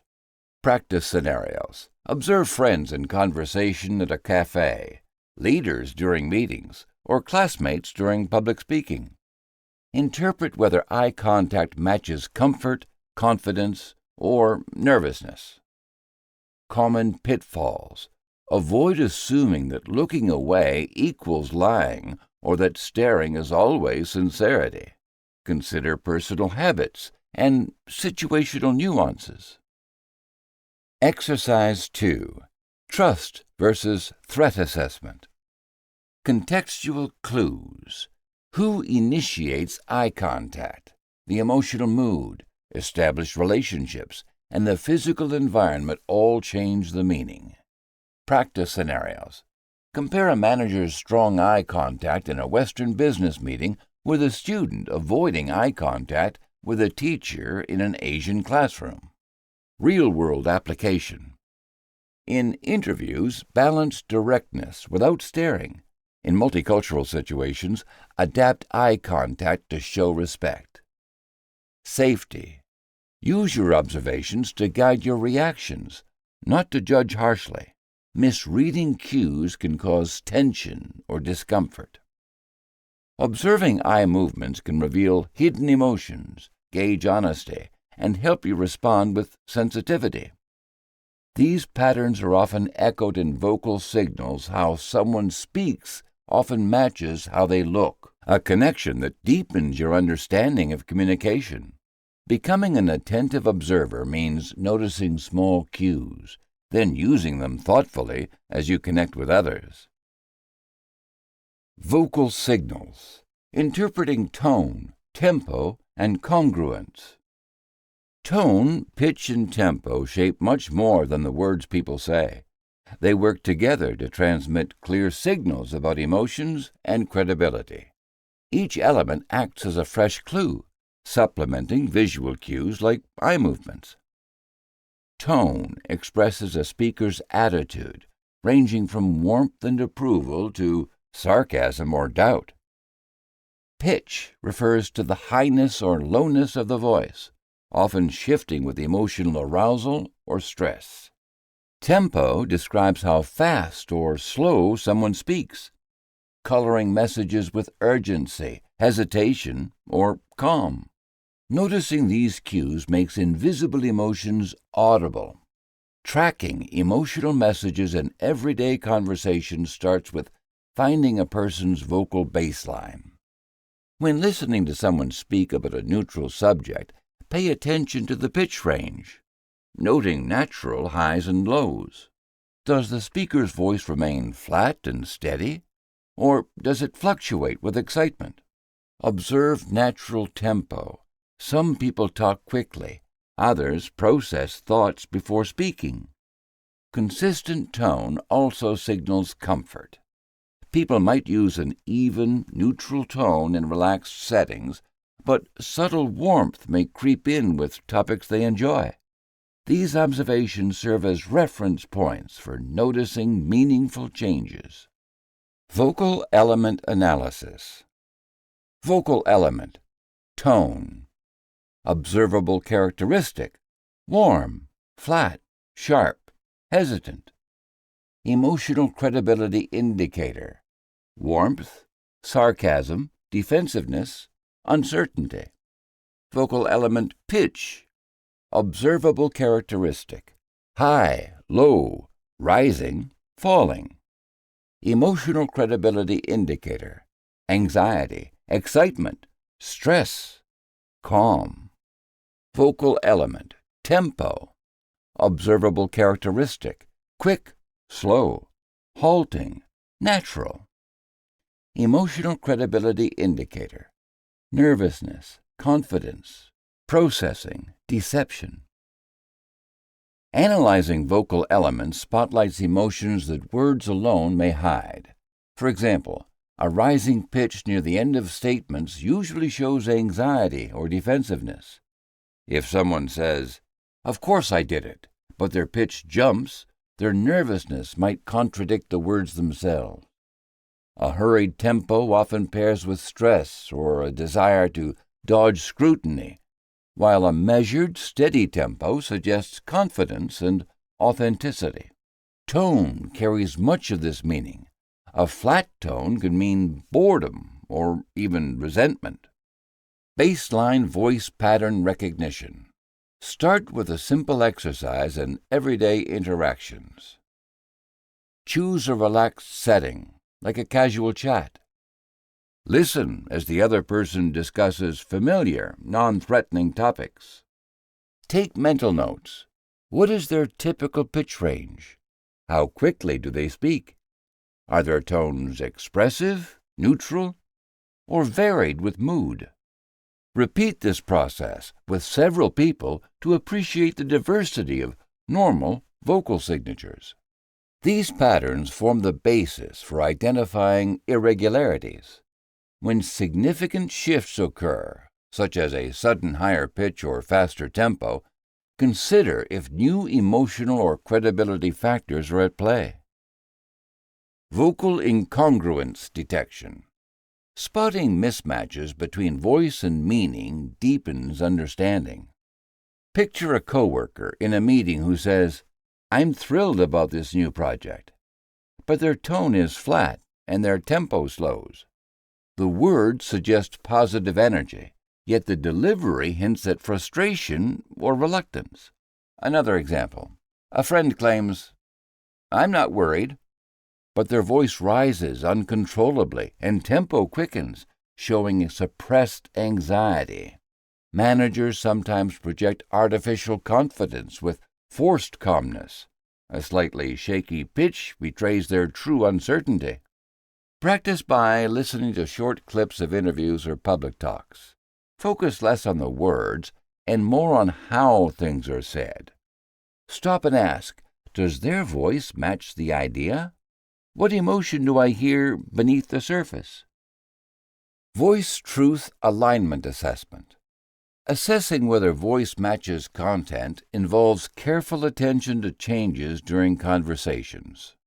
Notice if someone's tempo slows while delivering important facts. Steady-paced speech often signals truthfulness. If pitch increases as a topic turns personal, there may be nervousness or concealment. When tone shifts to sharpness during discussion of challenges, underlying frustration or stress emerges. For example, in relationship talks, a loved one might say, "Everything's fine," with rapid speech and a strained voice. These elements point to deep issues not expressed verbally. Try this practical method. Listen for tempo, pitch, and tone shifts, specifically during crucial or sensitive subjects. Ask yourself, did any element change? Was emotion more pronounced at certain points? Compare these findings with previous visual observations, like avoiding eye contact or excessive blinking. Real-world application. These techniques reveal their effectiveness in a variety of situations. In a job interview, a candidate may respond smoothly but still display subtle signs of tension, such as rushed words or a higher pitch when asked about past failures. In family discussions, a parent may insist they are calm, yet reveal worry through a trembling tone. In public speeches, defensiveness often shows when speakers speed up or raise their pitch in response to difficult questions. Each situation requires careful attention to both verbal and visual cues to grasp the complete message being conveyed. Practice these skills in lower-pressure settings, such as greetings or small requests. Sensitivity to cultural and personal differences is essential, since in some cultures a higher pitch or quicker pace is completely normal. Regular practice sharpens listening and helps you interpret both your own and others' vocal patterns, supporting more honest and empathetic communication. When you combine what you observe in eye movement with the tone and rhythm of speech, you gain a clearer understanding of truth and emotion.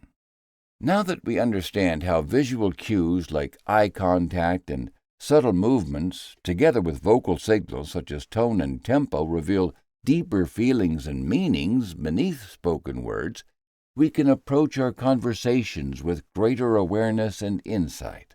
By practicing the skills described in this chapter, observing patterns carefully and recognizing behavioral shifts, we learn to interpret others' intentions and emotions even when they're unspoken. This deeper awareness helps us respond with empathy and precision while strengthening our ability to build trust and genuine connections in both social and professional settings. With continued attention to nonverbal and vocal signals, we become more confident communicators, capable of navigating complex interactions with clarity and sensitivity. Chapter 6. The Science of Personal Space. Have you ever noticed how close someone stands to you during a conversation? Sometimes it feels comfortable and natural, while other times it sparks unease or tension. Why do we instinctively step back when strangers get too close, but lean in when sharing secrets with friends? Personal space is something we usually take for granted, yet it plays a powerful role in shaping our daily interactions without us even realizing it. The invisible boundaries we set around ourselves reflect more than just physical comfort. They reveal unspoken rules about respect, trust, and social hierarchy. These boundaries shift depending on who we're with, where we are, and even the culture we belong to. Understanding these subtle signals can unlock more profound insight into human behavior and improve the way we connect with others. This chapter explores the science behind personal space, how it influences our relationships, how it communicates power, and how it varies across the world, offering practical tools to help you navigate social situations with greater confidence and awareness. Foundations of Proxemics: Understanding Space, Boundaries, and Power. Proxemics is the scientific study of how people use space as a form of nonverbal communication. This field was first introduced by anthropologist Edward T. Hall in the 1960s. Hall observed that different cultures and individuals maintained distinct spatial boundaries when interacting, using space in structured, meaningful ways. He identified proxemics as a system of rules and behaviors people may not be consciously aware of, but that shape communication and social life on a daily basis. At the heart of proxemics are 4 distinct zones that define how close people feel comfortable getting to each other. The zones Hall described serve as guidelines that most people follow instinctively. The intimate zone, spanning from actual physical contact up to about 18 inches or 45 centimeters, is reserved for close relationships, such as partners, family, or close friends. In this zone, touch, whispers, and low-voiced conversations are common.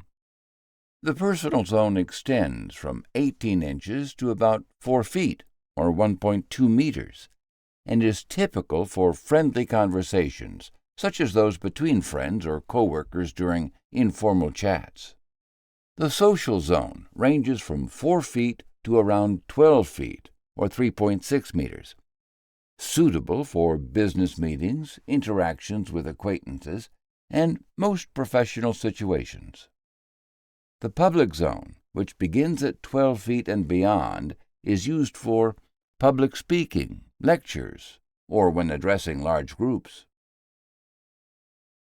Early social experience, cultural background, and unconscious psychological signals shape our understanding and use of personal space rather than explicit teaching.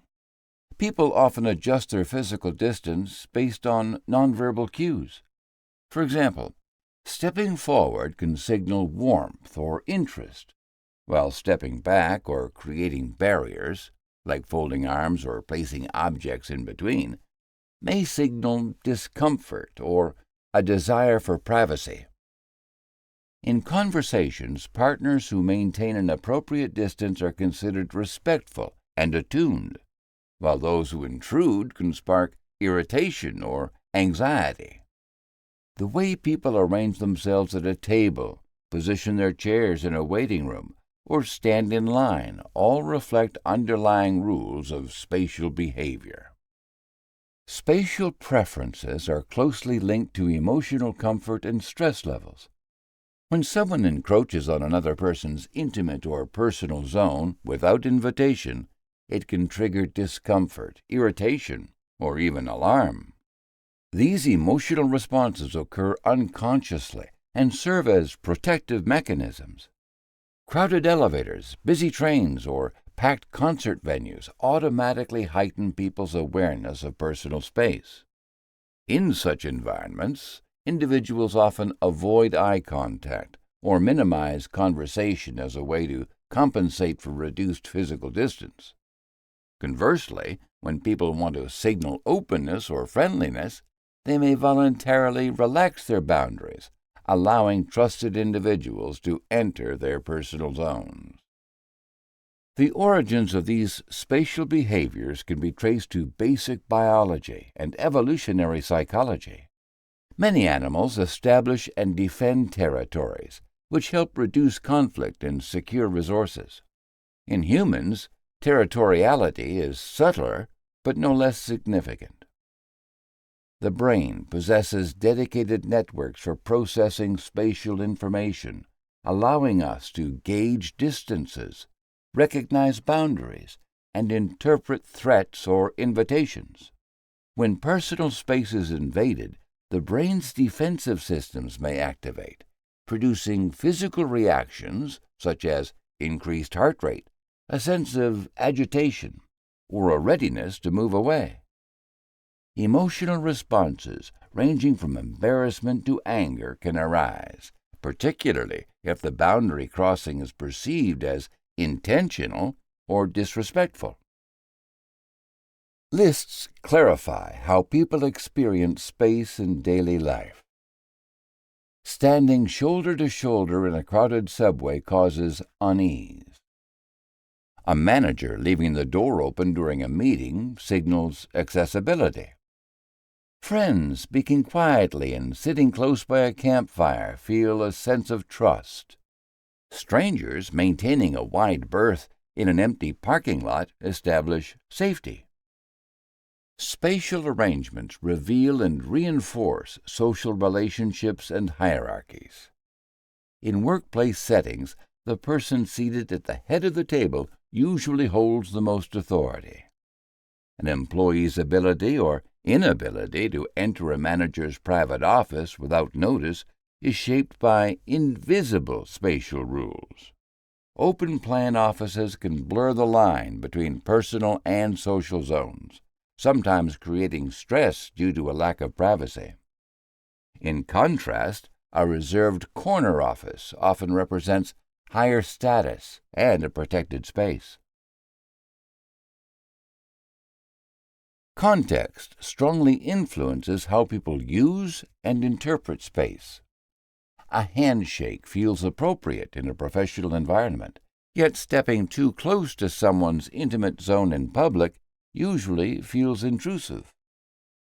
Culture, physical layout, and the closeness of relationships all affect what is considered acceptable.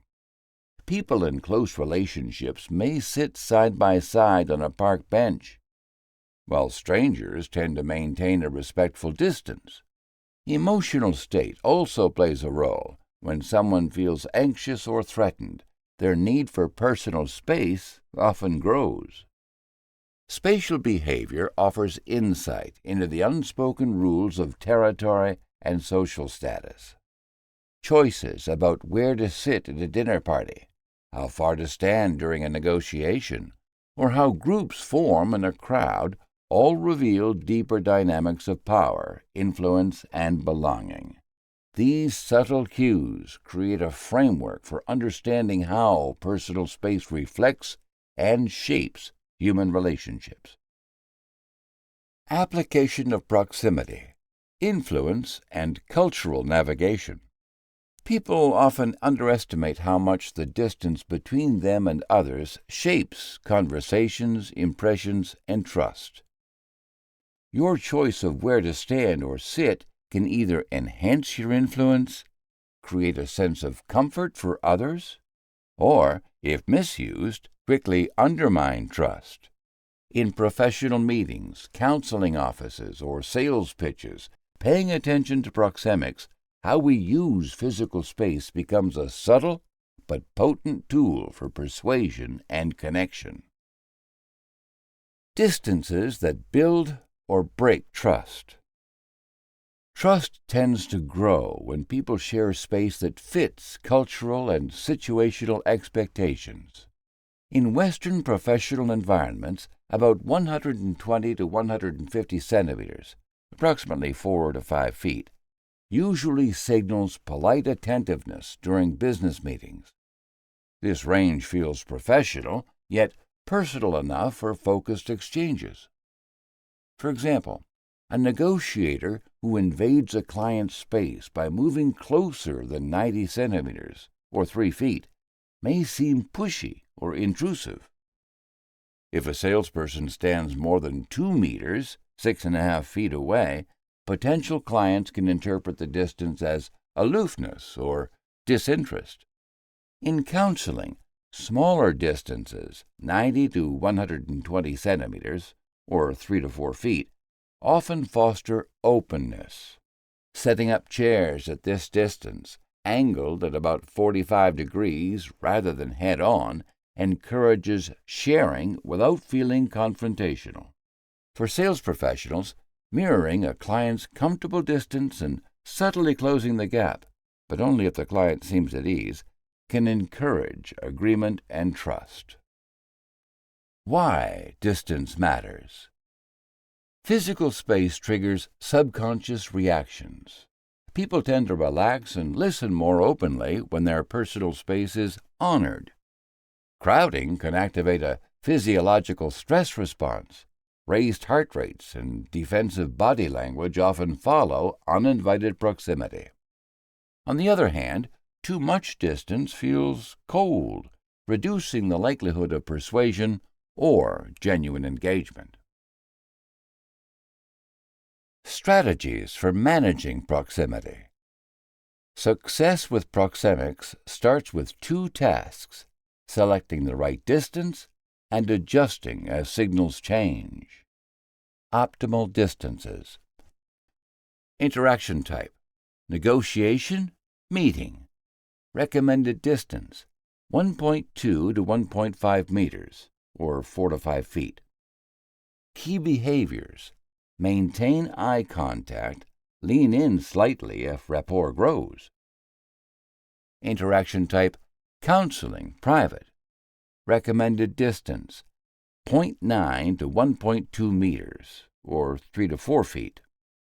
Key behaviors, side-by-side seating increases comfort.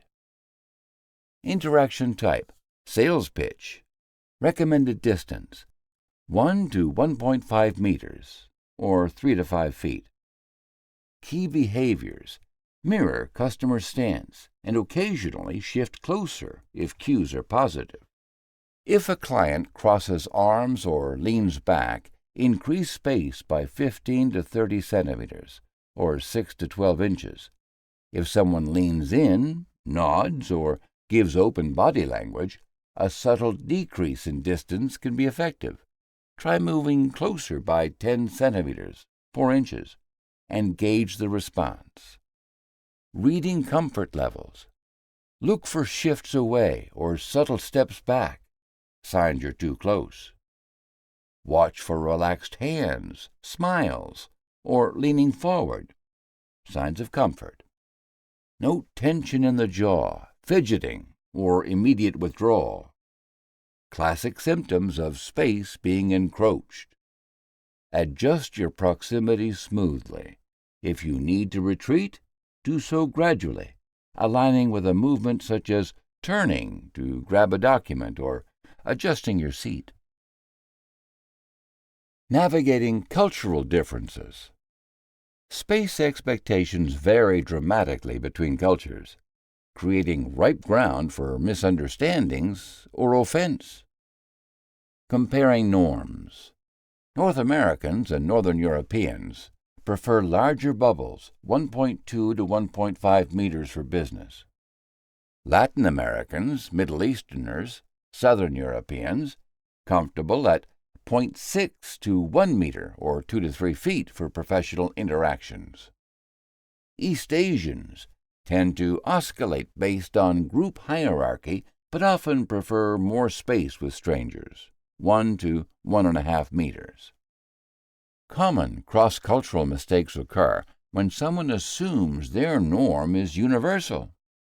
A German manager in Brazil might inadvertently offend by backing away during a close conversation, signaling coldness. Conversely, an American sales rep who approaches a Japanese client within 1 meter may trigger discomfort and reduce their credibility. Adapting to context. If you see colleagues in a new country standing much closer, don't withdraw abruptly. Hold your ground, match their stance, and gradually adapt. In settings where people keep their distance, resist the urge to close the gap, even if it feels impersonal. Practical tools for spatial sensitivity. Assessing beforehand. 1. Observe how people interact in the space. 2. Mirror the behavior of respected local professionals. 3. Ask discreetly about comfort zones if unsure. Phrases like, "Is this seat okay?" open the door for honest replies. Adjusting and recovering. If you misstep and see negative reactions, apologize briefly and reestablish a comfortable distance without drawing too much attention. If uncertain about norms, start at a neutral 1.2 meters and adjust based on others' reactions.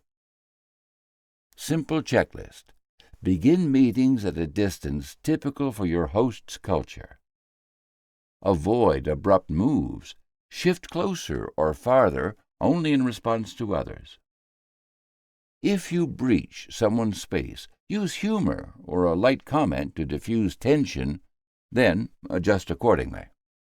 By being observant and adaptive, you build trust and set yourself up for greater influence, whether at home or abroad. Proxemics, used wisely, takes the guesswork out of connecting across cultures and situations.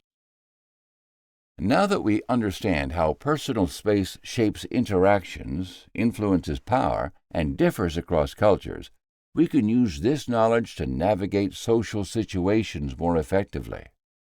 Awareness of proxemics helps us respect others' boundaries, build trust, and prevent misunderstandings, especially in diverse environments. By noticing distant cues and adjusting our own spatial behavior, we become more skilled communicators who connect with authenticity and confidence. This awareness is a valuable tool for professionals, leaders, and anyone who wants to build stronger relationships, helping us recognize unspoken signals and respond with empathy and understanding in every interaction. Chapter 7. NLP Basics for Behavior Decoding. Have you ever noticed how some people seem to understand others effortlessly, picking up on feelings and thoughts without a word being spoken? At the same time, many of us find ourselves confused by subtle signals or unsure how to connect deeply in conversations. These moments can leave us feeling disconnected or frustrated, especially when we sense something unspoken just beneath the surface. Understanding how people experience the world through their senses and language offers a path to clearer communication and stronger relationships. Recognizing patterns in speech, body language, and behavior can unlock hidden meanings and build genuine rapport. This chapter introduces the foundational ideas behind neuro-linguistic programming, NLP, providing practical tools to observe, interpret, and respond to the ways people think and express themselves. By learning these basics, you will gain skills to decode behavior and engage with others more thoughtfully and effectively. Understanding NLP principles and sensory processing systems. Neuro-linguistic programming, often called NLP, is a set of methods for understanding how people think, communicate, and behave. It began in the 1970s when Richard Bandler and John Grinder, curious about what makes some communicators so effective, started observing and analyzing successful therapists and speakers. They searched for patterns in how these individuals used words, body language, and thought processes to influence emotions and actions. Their work turned into a practical approach that breaks down the connection between what people think, how they speak, and what they do.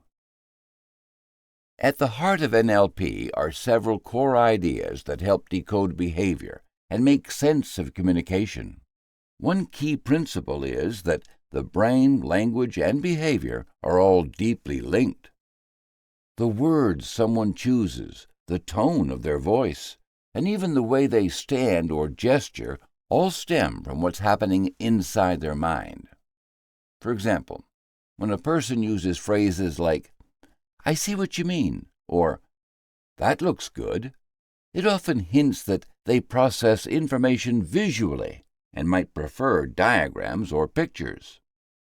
On the other hand, using words like, "Well, that rings a bell," or "I hear you," shows they might rely more on an auditory information. This link between language and thought gives valuable clues about how someone experiences the world. Another vital concept is that every behavior, even if it seems unhelpful or puzzling, has a positive intent behind it. When someone procrastinates, their mind might be trying to protect them from failure or stress. If a person speaks sharply in meetings, they may be aiming to keep control or feel respected. Recognizing the noble intentions behind actions can help untangle misunderstandings and reduce frustration during conversations. It also encourages a more compassionate outlook, both for ourselves and others. NLP also teaches that each person does the best they can, using the resources available at the time. These resources include their knowledge, skills, emotional state, and past experiences. If someone is slow to adapt to change at work, it could be because they lack clear information or confidence, not because they're stubborn. This principle encourages us to investigate how to support and expand the tools people have to make more effective choices in the future. Mind and body work constantly together. Changes in feelings or thoughts often show up in posture, gestures, and breathing. For instance, if someone sits with rounded shoulders, avoids eye contact, or speaks in a low tone, it might reveal that they're feeling unsure or anxious. By noticing these cues, it's possible to respond with encouragement or support. Conversely, a confident, upright posture and steady voice usually signal comfort and engagement. This principle can be applied by observing not just what people say, but how they say it and how they act. One of the greatest advantages of NLP is the ability to spot and respond to different communication styles. Everyone tends to have a preferred way of absorbing and expressing information. Some favor visuals, describing things in terms like, "That stands out to me," or "Let's get a better picture." Others use sound-based words, such as, "That sounds right," or feelings, saying, "It just feels off." Picking up these patterns help tailor your own communication for better connection and understanding. For example, when speaking to someone who thinks in images, use diagrams or sketches in meetings. If a person prefers talking about how things sound, repeat important points out loud or use metaphors about music and noise. NLP also helps in reading subtle signals. Tiny shifts in body position, voice pitch, and facial expression. These often reveal changes in mood or attention that words might not show.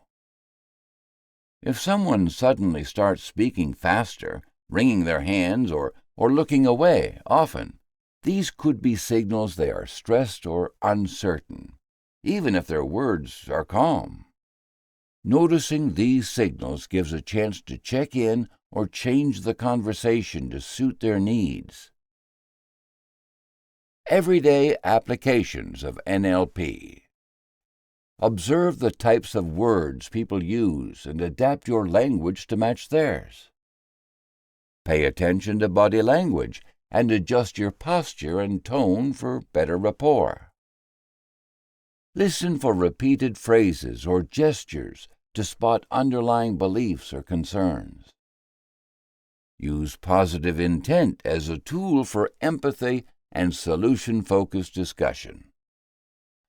Practice shifting your thinking by experimenting with different sensory words. See, feel, hear. The way people process experiences often fall into three main categories: visual, auditory, and kinesthetic. These reputational systems shape everything from word choice to decision-making. Noticing which one a person favors can transform how well your message lands and how comfortable they feel sharing their ideas. By experimenting with language and observing responses, it's possible to unlock deeper levels of understanding and influence in any interaction. Applying mirroring and anchoring techniques to influence behavior. NLP opens new ways to connect with people by using our natural sensitivity to others. One of the first skills to practice is mirroring. The science behind it lies in unconscious mimicry, our tendency to copy others' movements, speech, or expressions without realizing it. This instinctive behavior builds trust and creates a sense of connection on a deep level. Physical mirroring means subtly matching someone's posture, gestures, or breathing rhythm. To practice, sit quietly with a friend or colleague and observe their posture. Are they sitting upright or leaning back? Gently adjust your own position to be similar. Notice their hand movements. If they use gestures while speaking, match the pace and energy in a natural way. Even synchronizing your breathing can create a sense of closeness. The key is subtlety. If your imitation is too obvious, it will feel awkward. You'll know it's working when the conversation flows naturally and the other person seems comfortable, possibly even mirroring you in return. Avoid exaggerating movements or copying everything they do, as that can seem unnatural. Vocal mirroring focuses on tone, pace, and volume. Start by listening carefully to the person you are speaking with. Are they soft-spoken or energetic? Fast or slow? Try aligning your tone and speed with theirs during conversation. For instance, in a job interview, if the interviewer speaks slowly and calmly, match that rhythm and energy when responding. Keep it natural and varied. Conversation should never sound robotic. Effective vocal mirroring creates smoother exchanges, stronger engagement, and more open body language. Language mirroring focuses on matching a person's preferred words and phrases. Echo key terms that reflect how they communicate. If someone uses visual expressions such as, "I see what you mean," respond with similar phrasing like, "Yes, I can picture that." At a networking event, if someone talks about career opportunities, you might ask about growth areas or new roles. Match their language patterns lightly, not word for word, so the exchange remains authentic. When done well, you'll notice the other person becoming more animated, talkative, and engaged. Mirroring applies to every kind of relationship. In an interview, reflecting the interviewer's posture and listening style builds respect and cooperation. At a networking event, adjusting your tone to fit the group helps you blend in more smoothly. In personal conversations, mirroring gestures or expressions can create a deeper sense of understanding and trust. Anchoring builds on NLP's principle that emotions connect to physical cues. Everyone has anchors already, a song that brings back a memory or a scent that creates comfort. Becoming aware of these patterns allows you to design intentional anchors for future use. Start by observing yourself. What gestures, sounds, or surroundings appear when you feel confident or calm? These moments help you identify the best triggers for new anchors. To create an anchor, choose a unique physical cue, such as tapping two fingers together and connect it with a strong positive emotion. For example, to anchor confidence, recall a time when you felt self-assured. Immerse yourself in that memory and press your fingers together at the height of that emotion. Repeat several times until the gesture alone triggers the feeling. Test it by using the gesture in a neutral moment and noticing whether the feeling returns. Reinforce it regularly. Avoid using common gestures, as frequent repetition can weaken the effect. Anchors can help manage emotions before public speaking, boost confidence in interviews, or create calm during stressful moments. Teaching a loved one how to anchor relaxation or helping a colleague create a focus anchor before meetings demonstrates how flexible this technique can be. Always obtain consent before using anchor with others, and never manipulate emotions for personal benefit. Combining mirroring and anchoring strengthens their power. During a negotiation, you might mirror the other person's posture to build rapport and then activate your own calm anchor to maintain composure. At a lively social event, you can match the group's energy to build in while using a personal anchor to stay grounded. In close relationships, mirroring gestures and recalling shared positive anchors can deepen emotional bonds. Use these methods with integrity. Mirroring and anchoring should never be used to deceive, pressure, or control others. Healthy communication means being self-aware, transparent when appropriate, and always respectful of boundaries. If you sense discomfort or hesitation, step back and ensure that both sides feel safe. Mastering mirroring and anchoring bridges NLP theory with real-world experience. These techniques help you build rapport, inspire confidence, and regulate emotional energy while respecting the trust that every connection deserves. When practiced responsibly, they become powerful tools for personal and professional growth. And now that we've explored the main principles of NLP, including sensory language and practical techniques such as mirroring and anchoring, you have valuable tools to understand and connect with others more effectively. By paying close attention to words, gestures, and emotional cues, you can build stronger rapport and respond with empathy and awareness. These skills help you interpret feelings and intentions more accurately, creating genuine communication in any setting. As you continue to apply these methods responsibly, you will grow more confident in navigating conversations and building meaningful relationships in every part of life. Chapter 8. Active Listening and Empathic Observation. Have you ever found yourself in a conversation where the words spoken didn't quite match the feelings behind them? Maybe someone said they were fine, yet their eyes looked away, or their posture seemed closed off. Moments like these constantly happen, but many people struggle to notice or understand the silent signals that reveal what's really going on beneath the surface. Communication is more than just talking. It's about connecting with others by listening to what is said and unsaid. Yet, this is easier said than done. Distractions, assumptions, and our own thoughts can get in the way of fully hearing and seeing another person's experience. The challenge lies in learning how to listen actively and observe with empathy so we can build trust, respond thoughtfully, and create stronger relationships. This chapter explores the skills that help you do just that.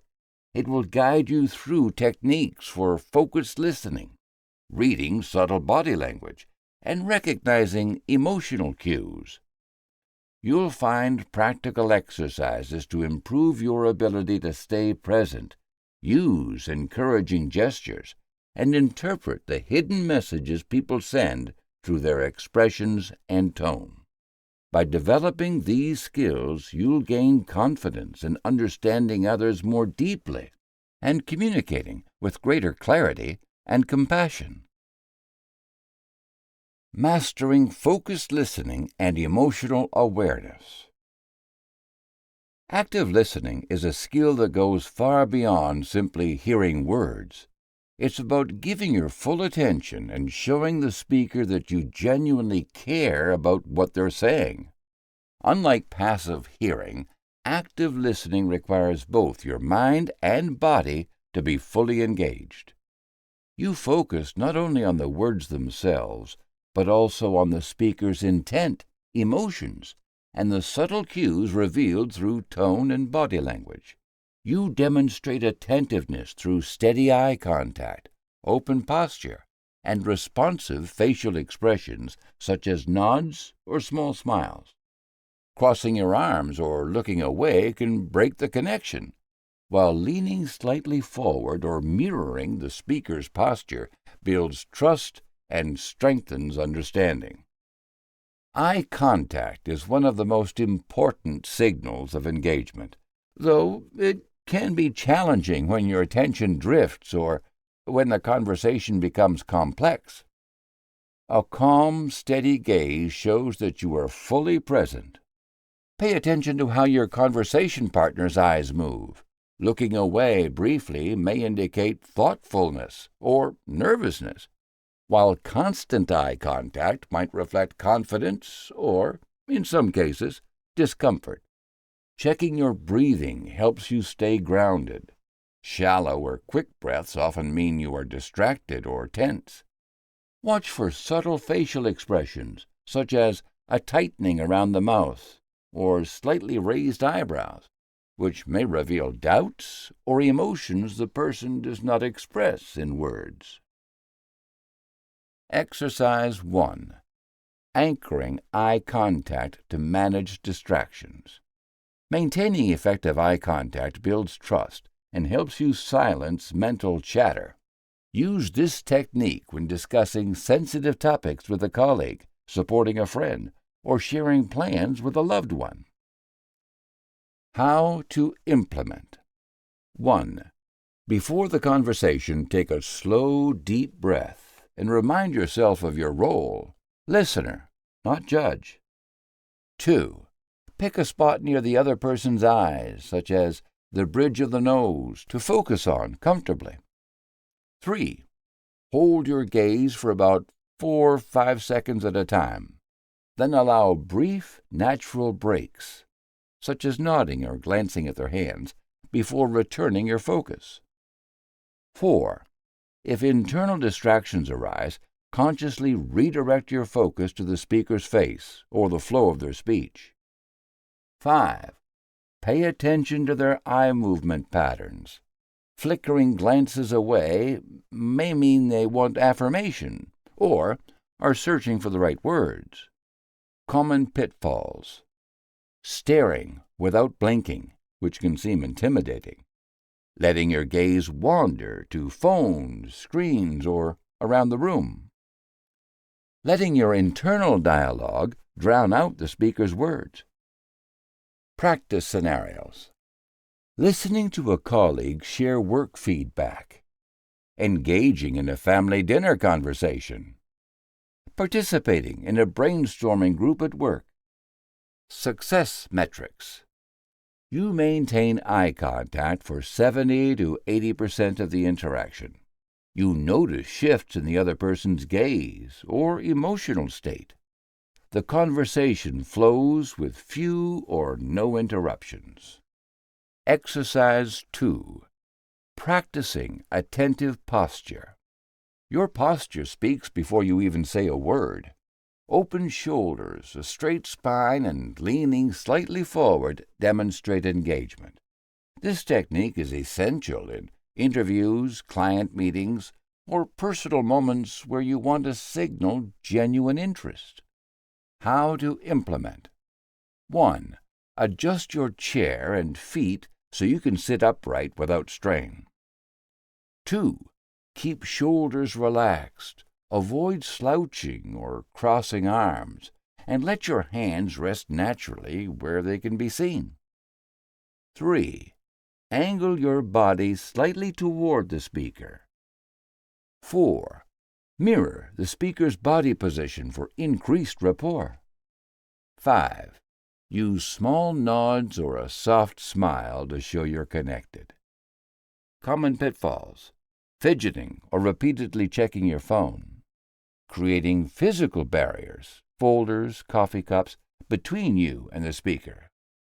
Rigid, tense posture that feels forced, not natural. Practice scenarios. Job interviews with new employers. Weekly project check-ins. Heart-to-heart talks with a partner. Success metrics. You stay physically open and forward-facing throughout. You match the speaker's energy and position. The interaction feels comfortable, with fewer awkward pauses. Exercise 3. Using minimal encouragers.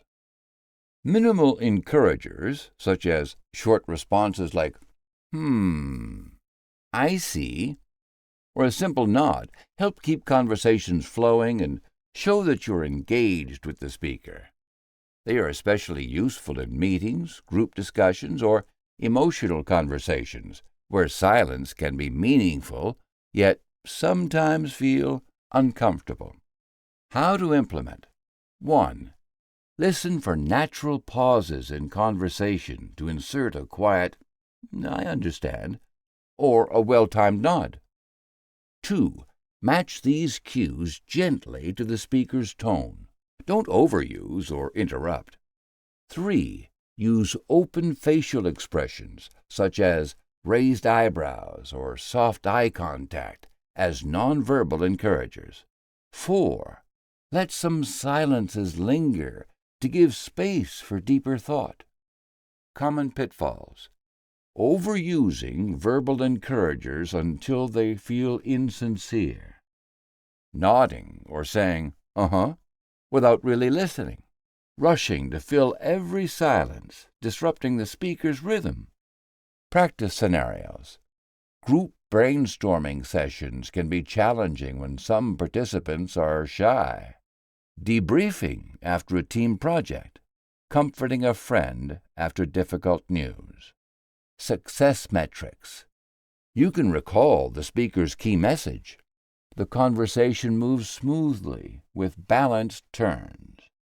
Your minimal encouragers prompt the speaker to continue talking. Observing microexpressions, changes in breathing and small body movements can reveal emotions that are not spoken aloud. Sometimes tone or facial expressions contradict the words being said, hinting at feelings just beneath the surface. By paying attention to these subtle physical details and by using simple techniques such as steady eye contact, open posture, and small verbal cues, you create the foundation for genuine and meaningful connections in every interaction. Responding thoughtfully and fostering trust through listening. Metacommunication shapes the way people interpret each other's intent well beyond the actual words exchanged. While someone might say, "I'm fine," a slumped posture and hesitant tone might carry a different message. Metacommunication includes shared glances, subtle sighs, pauses, hand gestures, or even the context in which something is said. In professional environments, this often surfaces in meetings or feedback sessions. At home, it might emerge as an overly quick reassurance during a stressful moment. Understanding and responding to these layered signals begins with recognizing several types of cues. Signal recognition. Physical indicators: fidgeting, crossed arms, avoiding eye contact, clenched jaws, or tapping fingers.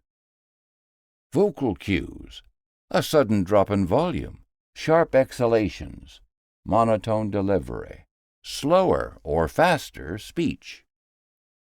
Contextual clues: change in discussion topic, withdrawal from participation, timing of comments. Emotional undertones: hesitation, forced laughter, subdued responses, or unenthusiastic agreement. Response strategy: initial acknowledgement.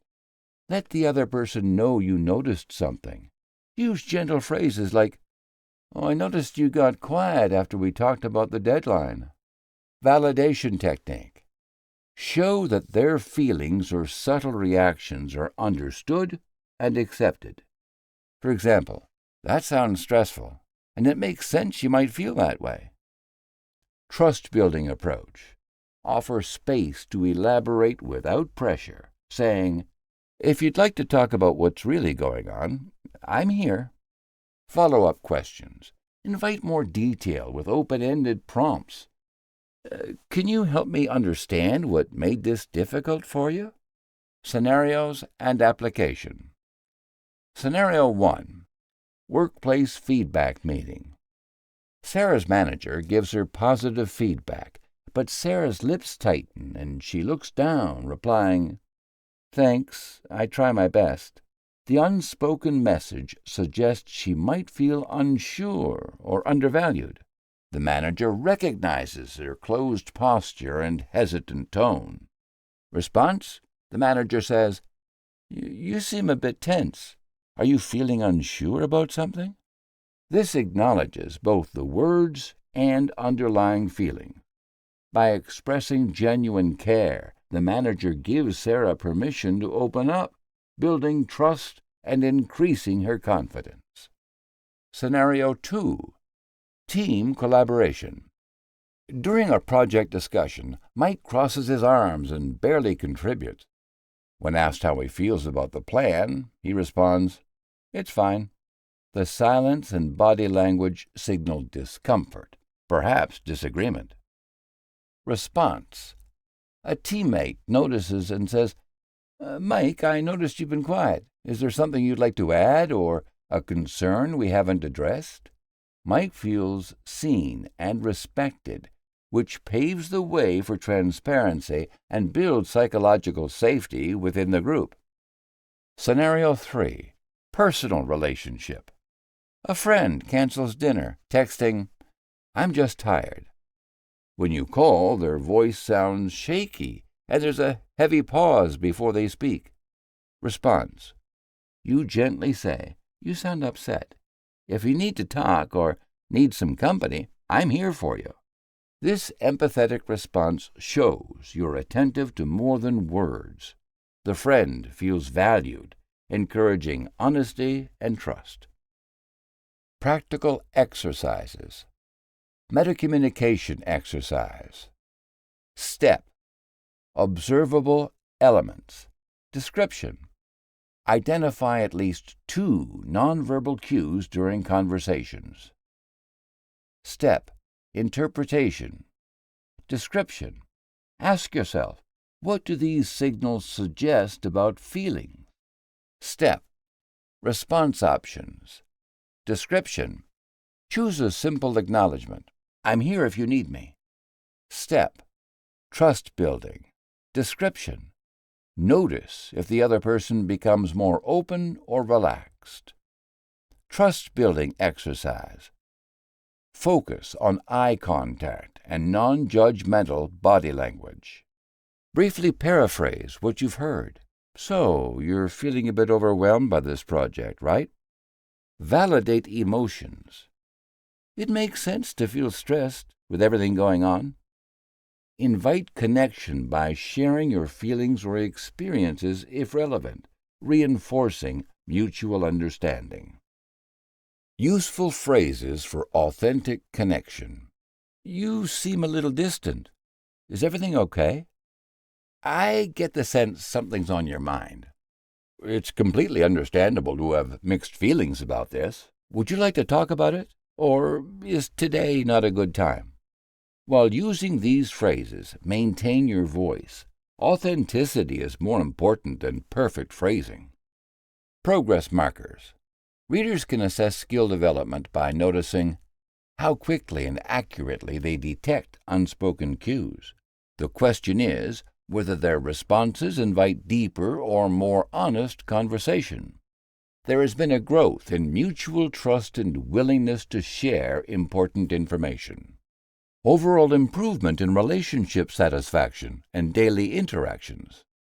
Practicing metacommunication skills alongside active listening and emotional awareness creates a more receptive, trustworthy environment in both professional and personal settings. By combining detection of subtle signals with practical, empathetic responses, individuals build credibility and foster lasting trust. These techniques, used consistently, become natural parts of everyday communication, strengthening connections and supporting positive outcomes in all relationships. Now that we have explored the essential skills of active listening and empathic observation, you are equipped to engage more fully and thoughtfully in your interactions. By paying close attention not only to words but also to subtle cues like eye contact, posture, and tone, you can uncover hidden emotions and intentions that deepen understanding. These practices help create trust and foster authentic connections, whether at work, in friendships, or in personal relationships. As you continue to apply these tools, you will become more confident in reading others and responding with empathy, ultimately transforming how you communicate and strengthening the bonds you build every day. Chapter 9. Detecting Deception Without Bias. Have you ever felt certain that someone was hiding the truth, only to realize later that your judgment might have been off? Maybe you noticed a shift in their voice or caught them avoiding eye contact, yet none of these signs alone proved they were being dishonest. It's common to believe that deception shows itself clearly through simple gestures or expressions, but human behavior is far more complex than that. Detecting dishonesty isn't about spotting a single telltale sign. It requires understanding patterns, context, and individual differences. People respond differently under stress, and what seems like nervousness could just be habit or cultural expression. When does a pause mean someone is thinking carefully, and when does it hint at fabrication? How do personal quirks blend with common behaviors to create meaningful clues? This chapter dives into these questions by examining how subtle changes in speech, gestures, and facial expressions can signal deception when observed carefully and without bias. It offers tools to recognize normal behavior patterns first, so deviations stand out naturally. By learning to interpret clusters of behaviors rather than isolated cues, you'll gain insight into reading others more accurately and fairly. This approach helps minimize mistakes and deepens your understanding of human intentions, making your interactions more authentic and informed. Recognizing deceptive behaviors and establishing baselines. People often believe that a lie is always written on someone's face, but research shows deception rarely fits a simple formula. Scientists have spent decades studying how people behave when they're not telling the truth, searching for patterns that hold up under scrutiny. Some behaviors provide clues, but no single gesture or phrase proves deceit. Understanding the difference between universal signals and personal habits makes detecting the truth more reliable. Research-based behavioral signs. Most studies agree that true universal deception cues are rare, but several behavioral patterns appear more often when people lie. One widely examined indicator is the tendency to provide too much or too little detail.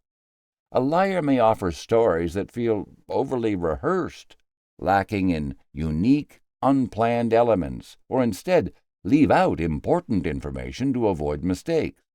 For example, when asked about their whereabouts, someone who simply repeats, "I was at home," without mentioning what they did or who they saw, might be omitting details.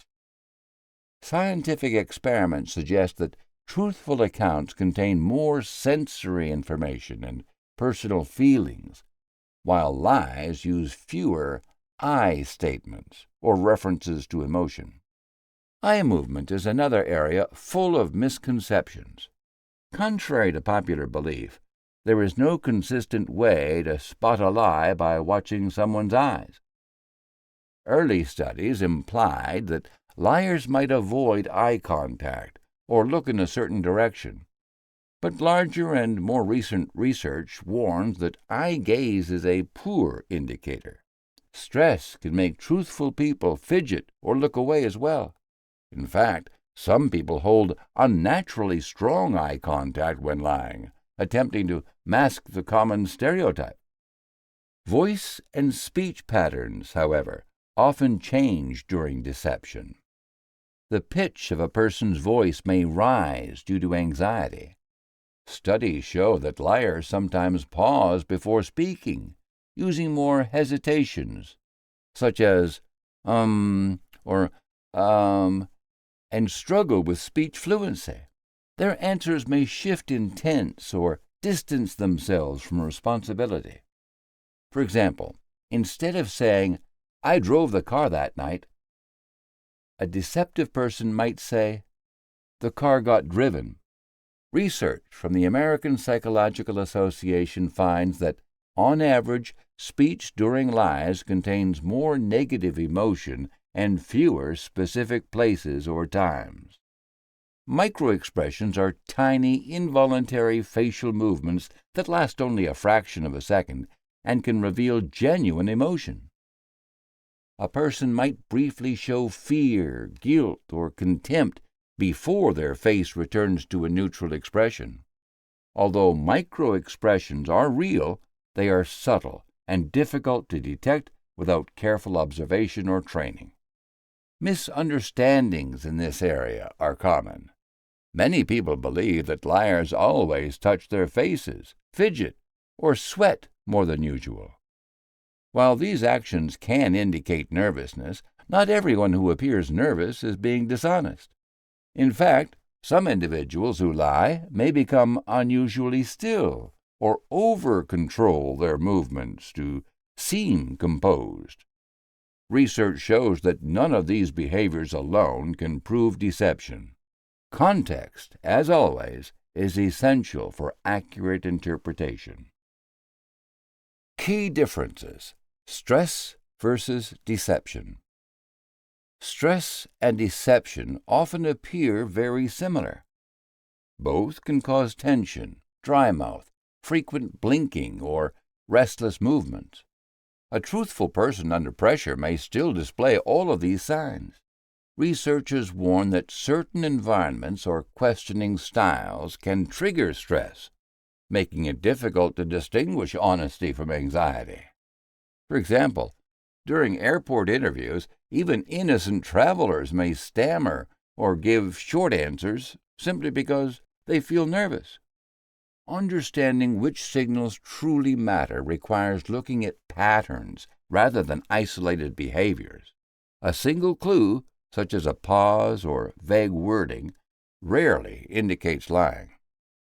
However, when several changes occur together, such as rigid speech, inconsistent details, or exaggerated eye contact, it may suggest something worth examining more closely, especially when compared with the person's usual behavior. Baseline behavior understanding. Baseline behavior refers to the normal patterns of communication each person displays when not under pressure. These include tone of voice, gestures, eye contact, and speaking style. Experienced investigators start by asking neutral, non-threatening questions to observe the person's typical responses. For example, someone might always use their hands while speaking or habitually glance down when thinking, even when they're perfectly honest. Individual and cultural differences shape baselines. A reserved personality might avoid prolonged eye contact as a norm, while someone from another culture may seem animated or tactile. In some cultures, directness is valued. In others, indirectness is polite. What looks evasive in one cultural context is ordinary in another. Observers miss true deception signals if they don't account for these differences. For example, if a usually calm person suddenly becomes agitated when answering about a missing item, that deviation stands out. Someone always nervous provides fewer clues.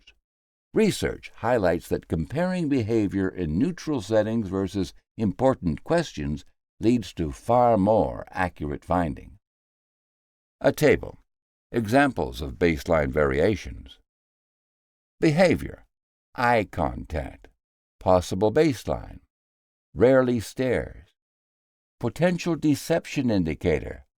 Suddenly stares intensely. behavior, speech speed, possible baseline, talks quickly, potential deception indicator, sudden, slow, hesitant speech, behavior, gestures, animated hands, potential deception indicator, hands hidden or frozen, behavior, detail level, possible baseline, long stories, potential deception indicator, unusually brief responses.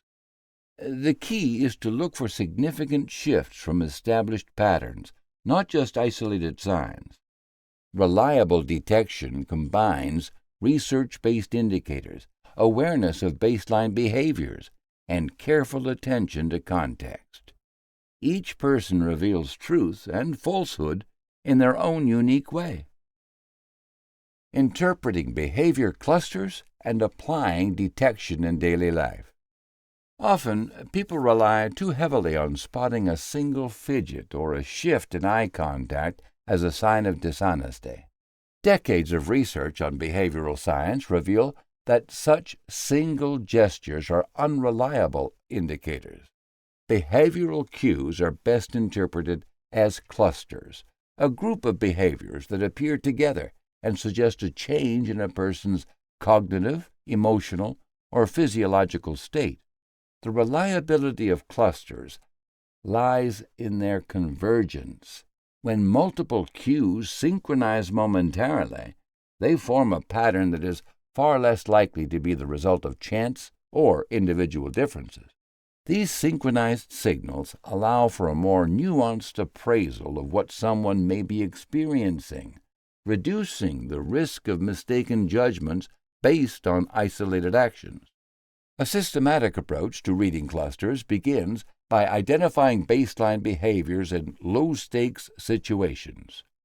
Once you know what is typical for an individual, you can watch for patterns that deviate from this norm in situations involving potential stress or deception. The next step is to look for clusters, at least 2 or 3 behavioral changes occurring at the same time or in rapid succession, which are also appropriate to the context. Stress-related clusters. Stress often manifests as a combination of signs that collectively indicate discomfort.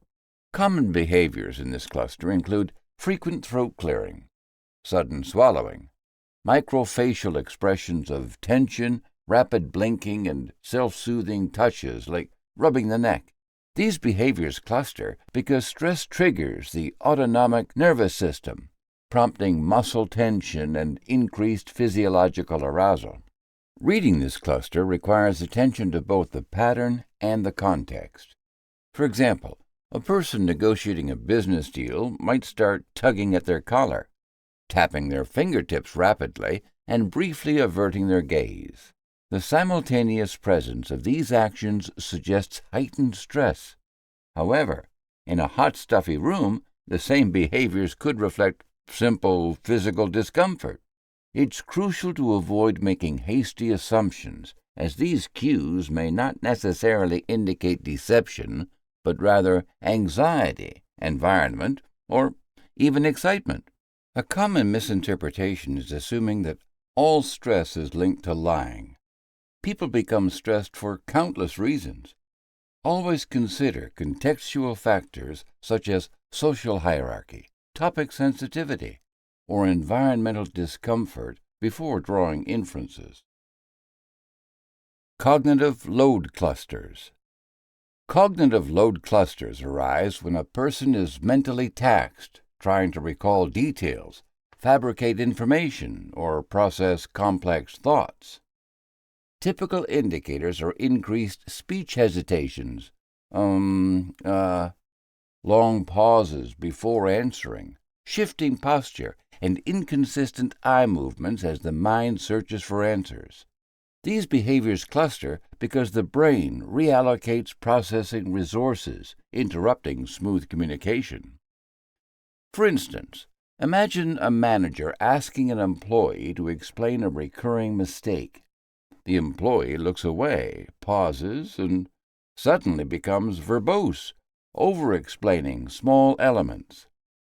Secondary behaviors might include brow furrowing or slow, measured hand gestures as they formulate their response. Context is key. Is the person always a slow, deliberate speaker, or is this a sudden change?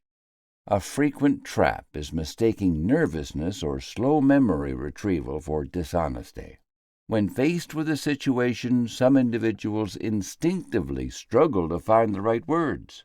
Never disregard the individual's usual communication style, their baseline. Emotional leakage clusters. Emotional leakage clusters appear when genuine feelings slip through despite attempts to hide them. Primary indicators include fleeting microexpressions, such as brief flashes of anger, contempt, or sadness, a mismatch between facial expressions and words, voice pitch elevation, and hand gestures that contradict spoken claims. These behaviors cluster because strong emotions are difficult to suppress entirely. Brief leaks betray underlying sentiments. Consider a customer service scenario. A representative insists they are pleased to help, but their lips press tightly and their tone becomes clipped and cold. Supporting cues might include sighing, eye-rolling, or hands balling into fists beneath the counter. The full cluster, not just one signal, reveals the emotional dissonance. Errors arise when people focus on a single micro-expression or gesture without seeing it as part of a wider pattern. These leaks are only meaningful when repeated or combined with other cues, and they must always be interpreted against cultural and situational backgrounds. Practical exercises. Observation phase. Choose a setting such as a team meeting, family dinner, or customer interaction and observe a conversation carefully. Focus on the flow of behaviors without making assumptions or conclusions. Pattern recognition. Record the behaviors you notice, grouping them into patterns. Identify clusters of 2 or more cues that appear together. Contextual analysis. Reflect on the overall situation. What could explain these behaviors besides deception? Consider factors like stress, cultural background, personality, and context. Ethical application. Before drawing conclusions, check your own biases. Ask yourself, am I assuming dishonesty where there is none? Maintain a presumption of truthfulness and respect individual differences. In business negotiations, observe patterns of discomfort during sensitive contract discussions, but remember that cultural norms can influence gestures and expressions. In personal relationships, emotional leakage may indicate unresolved issues, yet it is always better to open communication rather than make accusations. In customer service or public interactions, recognizing behavioral clusters can enhance empathy and understanding without unfair judgment. Applying these skills ethically requires continuous awareness of confirmation bias and a sincere desire to understand rather than police others' behavior. When multiple behaviors are viewed in proper context, they lead to more accurate and balanced interpretations. Now that we are aware of the complexity of detecting deception and the importance of observing behavior clusters alongside individual baselines, we can approach human interactions with greater insight and fairness. By combining research-based strategies with mindful observation and contextual awareness, we move beyond relying on single misleading signals and toward a more accurate understanding of others' feelings and intentions. This knowledge empowers professionals, leaders, and anyone seeking stronger relationships to navigate conversations thoughtfully, reduce bias, and respond with empathy.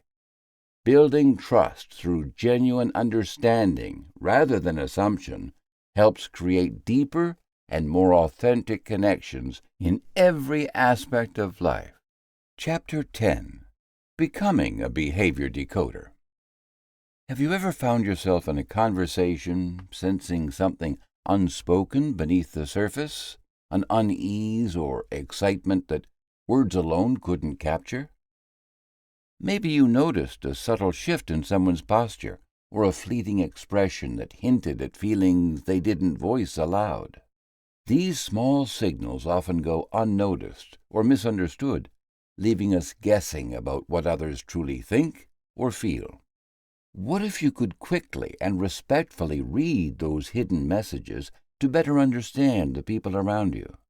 Imagine being able to observe behaviors in real time, interpret them accurately, and use that insight to communicate more effectively and build stronger connections.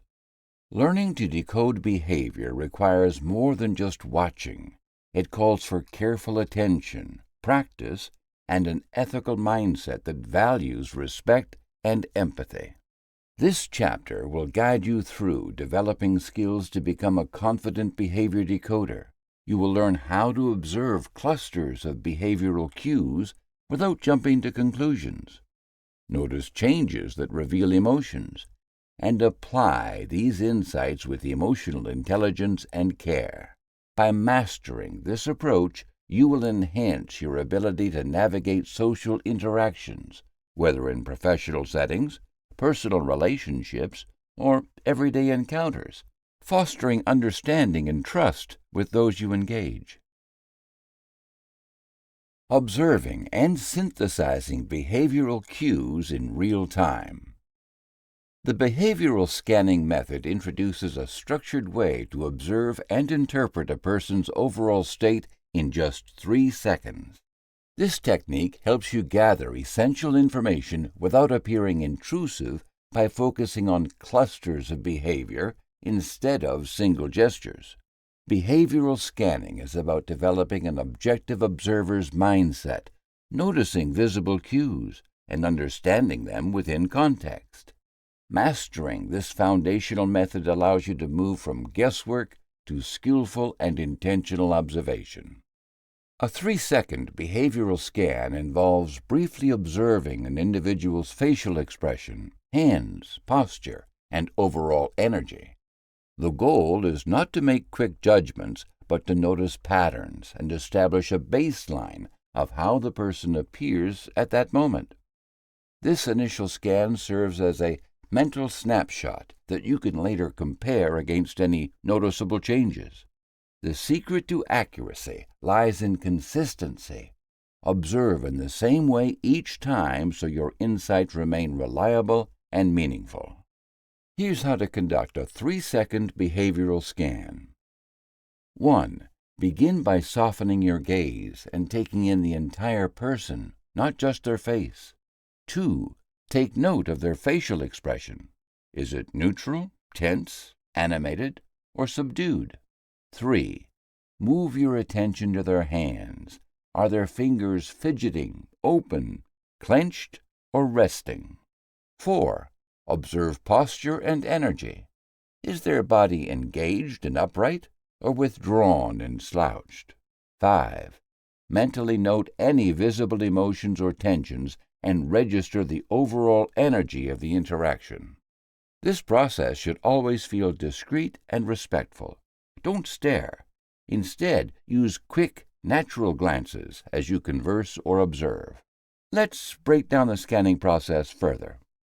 Step 1. Face. What to observe. Expression, eye contact. Typical signs. Smiling, avoiding gaze. Step 2. Hands. What to observe. Movement, gestures. Typical signs. Fidgeting, calm resting. Step 3. Posture. What to observe. Alignment, movement.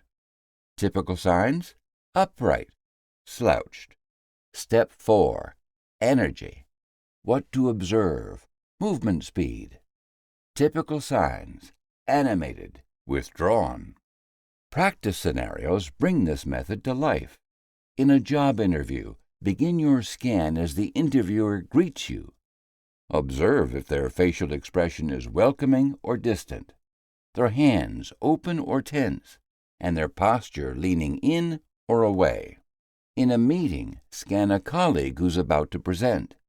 A relaxed face, open hands, and steady posture might indicate readiness, while clenched fists or hunched shoulders suggest stress.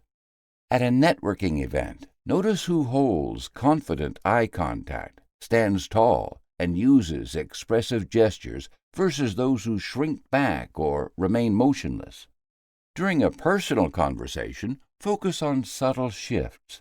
A friend's smile fading or their fingers tapping can hint at changing comfort levels. Applying behavioral scanning means tuning in to key observation areas in each context. Face. Watch for microexpressions, eyebrow movement, and the set of the mouth. Hands. Clenched, fidgeting, open, or gesturing. Posture. Slouching, closed off, open, or animated. Look for clusters, not single signals. A person with crossed arms, a tense jaw, and a shifting gaze may be guarded, while open posture, relaxed hands, and engaged eye contact often point to comfort. Always consider context. A fast-talking hand movement during a heated debate could mean enthusiasm, not anxiety. To develop sharper skills, use this behavioral scanning checklist. Notice the baseline. How does the person look and act when they're at ease? Spot shifts. If their hands start trembling or their posture closes off, what changed in the environment? Identify context. Does the situation make certain behaviors more likely? For example, cultural customs, high-stakes environment. Record first impressions quickly, then double-check as new information emerges. Compare over time. Does a colleague's behavior remain steady across meetings, or do they shift during stressful moments? Practice in stages. Begin with static observation by watching recorded interviews or documentaries with the sound off and noting what you notice. Move on to dynamic observation by people-watching in public spaces, paying attention to posture, gestures, and facial expressions. Then try interactive observation by observing friends or colleagues during real conversations to strengthen your observation skills. Challenges may appear, such as information overload or feeling self-conscious. Focus on only 2 or 3 key behaviors at a time to prevent overwhelm. Stay alert to confirmation bias and avoid shaping your observations to fit expectations. If you feel anxious while observing, practice relaxation and gentle focus to stay calm. Always keep cultural differences in mind to prevent misinterpretation of cues. Exercise. During your next 3 social interactions, identify and write down 3 clear behavioral elements for each person you speak with. Resist the urge to interpret why they occur for now. Simply record them as individual observations that you will later combine and analyze to understand broader behavioral patterns. Developing emotional intelligence and applying ethics in behavior analysis. Skilled behavior decoders have access to tools that can illuminate the inner workings of group dynamics and one-on-one interactions. With this power comes the responsibility to use insights thoughtfully. Behavioral analysis offers the chance to bridge gaps and strengthen relationships. But it can just as easily be wielded to manipulate, judge, or shame. The real work begins not when recognizing a subtle shift in posture, but in choosing to act with respect and emotional intelligence, regardless of what is observed. Ethical application starts with understanding that everyone has a right to privacy, even in plain sight. Honoring that right means asking, Is my observation about connection or about control? An approach rooted in curiosity and care will always produce stronger, more authentic connections than attempts to outmaneuver, expose, or dominate. This mindset protects trust and establishes the foundation for relationship growth across any setting. Emotional Intelligence Framework in Behavioral Analysis. Key aspects of emotional awareness. Paying attention to your own emotions while observing others forms the backbone of emotionally intelligent behavior analysis. Focus on empathy, sensing what someone else might feel without making assumptions. Tune into your own reactions. Are you judging, feeling uneasy, or genuinely curious? Calibrating your response to the emotions in the room helps prevent misreadings or projections onto others' behaviors.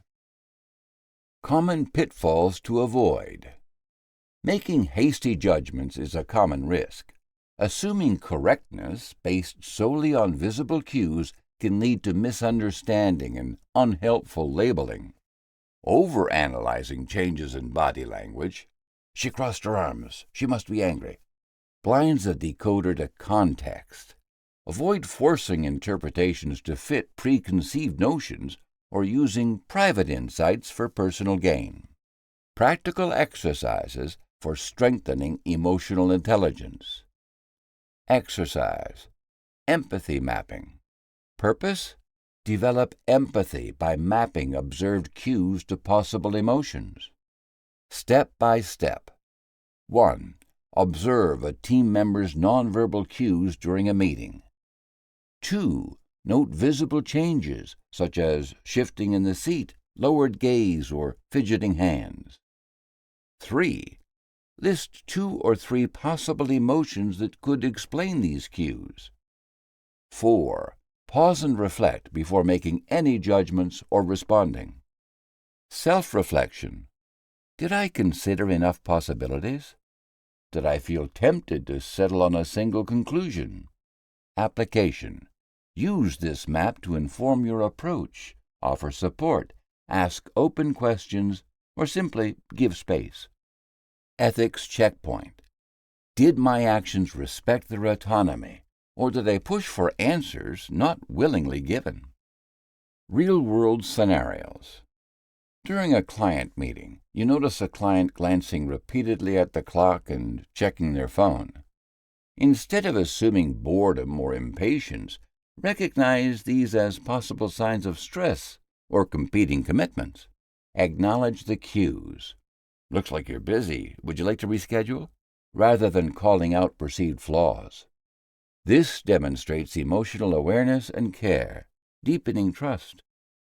Ethical decision-making model for behavior analysis. Guidelines for responsible analysis. Prioritize permission where possible. Maintain confidentiality. Share impressions only when it serves mutual benefit and is contextually appropriate. Seek clarity and confirm impressions directly if rapport allows, rather than acting on silent assumptions. Boundaries to maintain. Avoid using behavior observations to uncover private issues without invitation. Do not weaponize knowledge to gain leverage. Refrain from diagnosing or labeling others based on short interactions. Warning signs of crossing ethical lines. Feeling satisfaction from outsmarting or catching someone. Sharing private impressions with others, or leveraging observations to manipulate outcomes indicate misuse. If an interpretation becomes a secret advantage or a tool for gossip, ethical standards have been breached. Examples. Ethical versus unethical applications. Situation. Workplace team. Observed cues. Team member withdrawn. Ethical response. Quiet check-in after the meeting. Unethical response. Calling them out publicly. Impact. Trust built?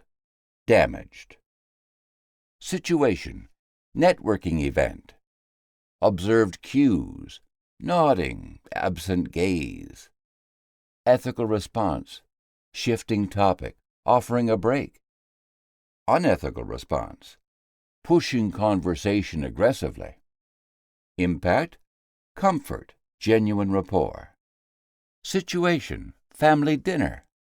Observed cues, sibling avoids eye contact. Ethical response, gentle, one-on-one conversation. Unethical response, relaying observation to others. Impact, connection, isolation. Practical exercise, communication filter. Name and purpose communication filter to pause and check intentions before responding to observed cues. Steps. 1. Notice a behavioral cue, for example, a colleague sighs during a conversation. 2.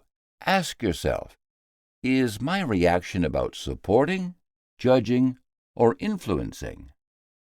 3. Consider alternative explanations for the cue. 4. Decide if and how to respond. Reflection. Did I act out of curiosity or care? Did I protect their dignity? Application. Use this before giving feedback or advice. Ethics checkpoint. Did my action help or potentially harm the relationship?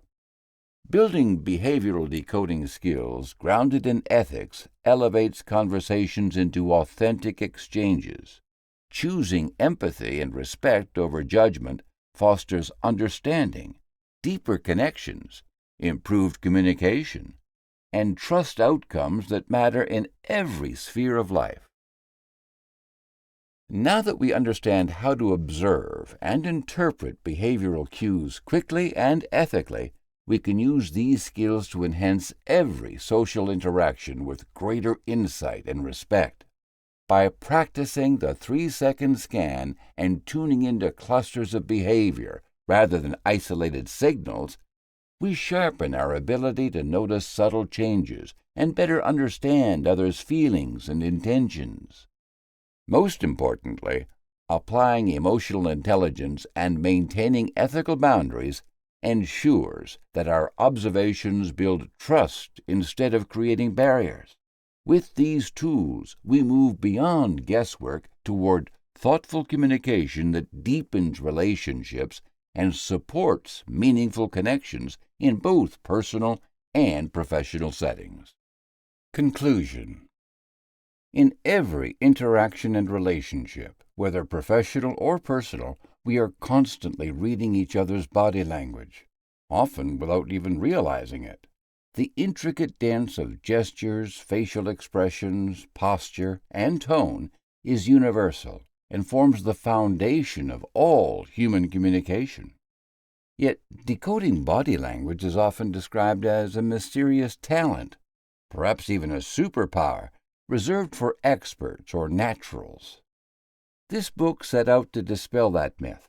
The journey you have taken through its chapters, from fundamental principles to advanced strategies, shows that understanding nonverbal cues is not magic, but a practical skill available to anyone willing to cultivate awareness and empathy.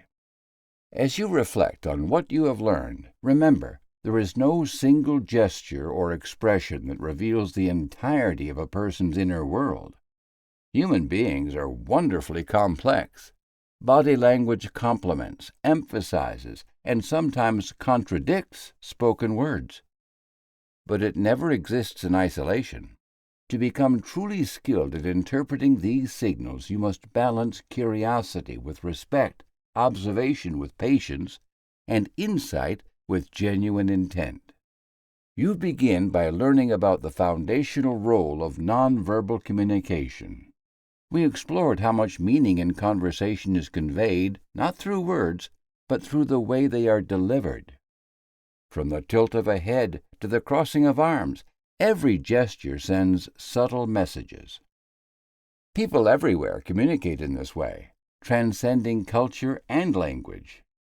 By becoming more attuned to the signals others send and the ones you send yourself, you equip yourself with tools to interact more effectively in all areas of life. Mastering body language is not only about improving business negotiations, leading teams, or detecting deception. It's about enhancing every type of relationship, including friendships, partnerships, family conversations, and even brief encounters with strangers. When you listen with your eyes as well as your ears, you honor the full experience of being human. You create space for others to be seen and heard, building trust and safety in any environment.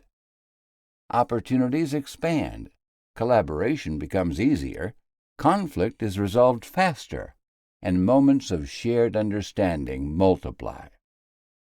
One of the main lessons from this book is that real understanding begins with listening and observing rather than jumping to conclusions. In a fast-paced world filled with distractions, slowing down to truly pay attention is a rare and valuable act. Whether you are applying neuro-linguistic programming to notice shifts in verbal patterns, using gesture analysis to recognize emotions, or practicing active listening to focus on tone and rhythm, every technique depends on presence. The more present you are, the more likely you are to notice the authentic clues behind someone's words.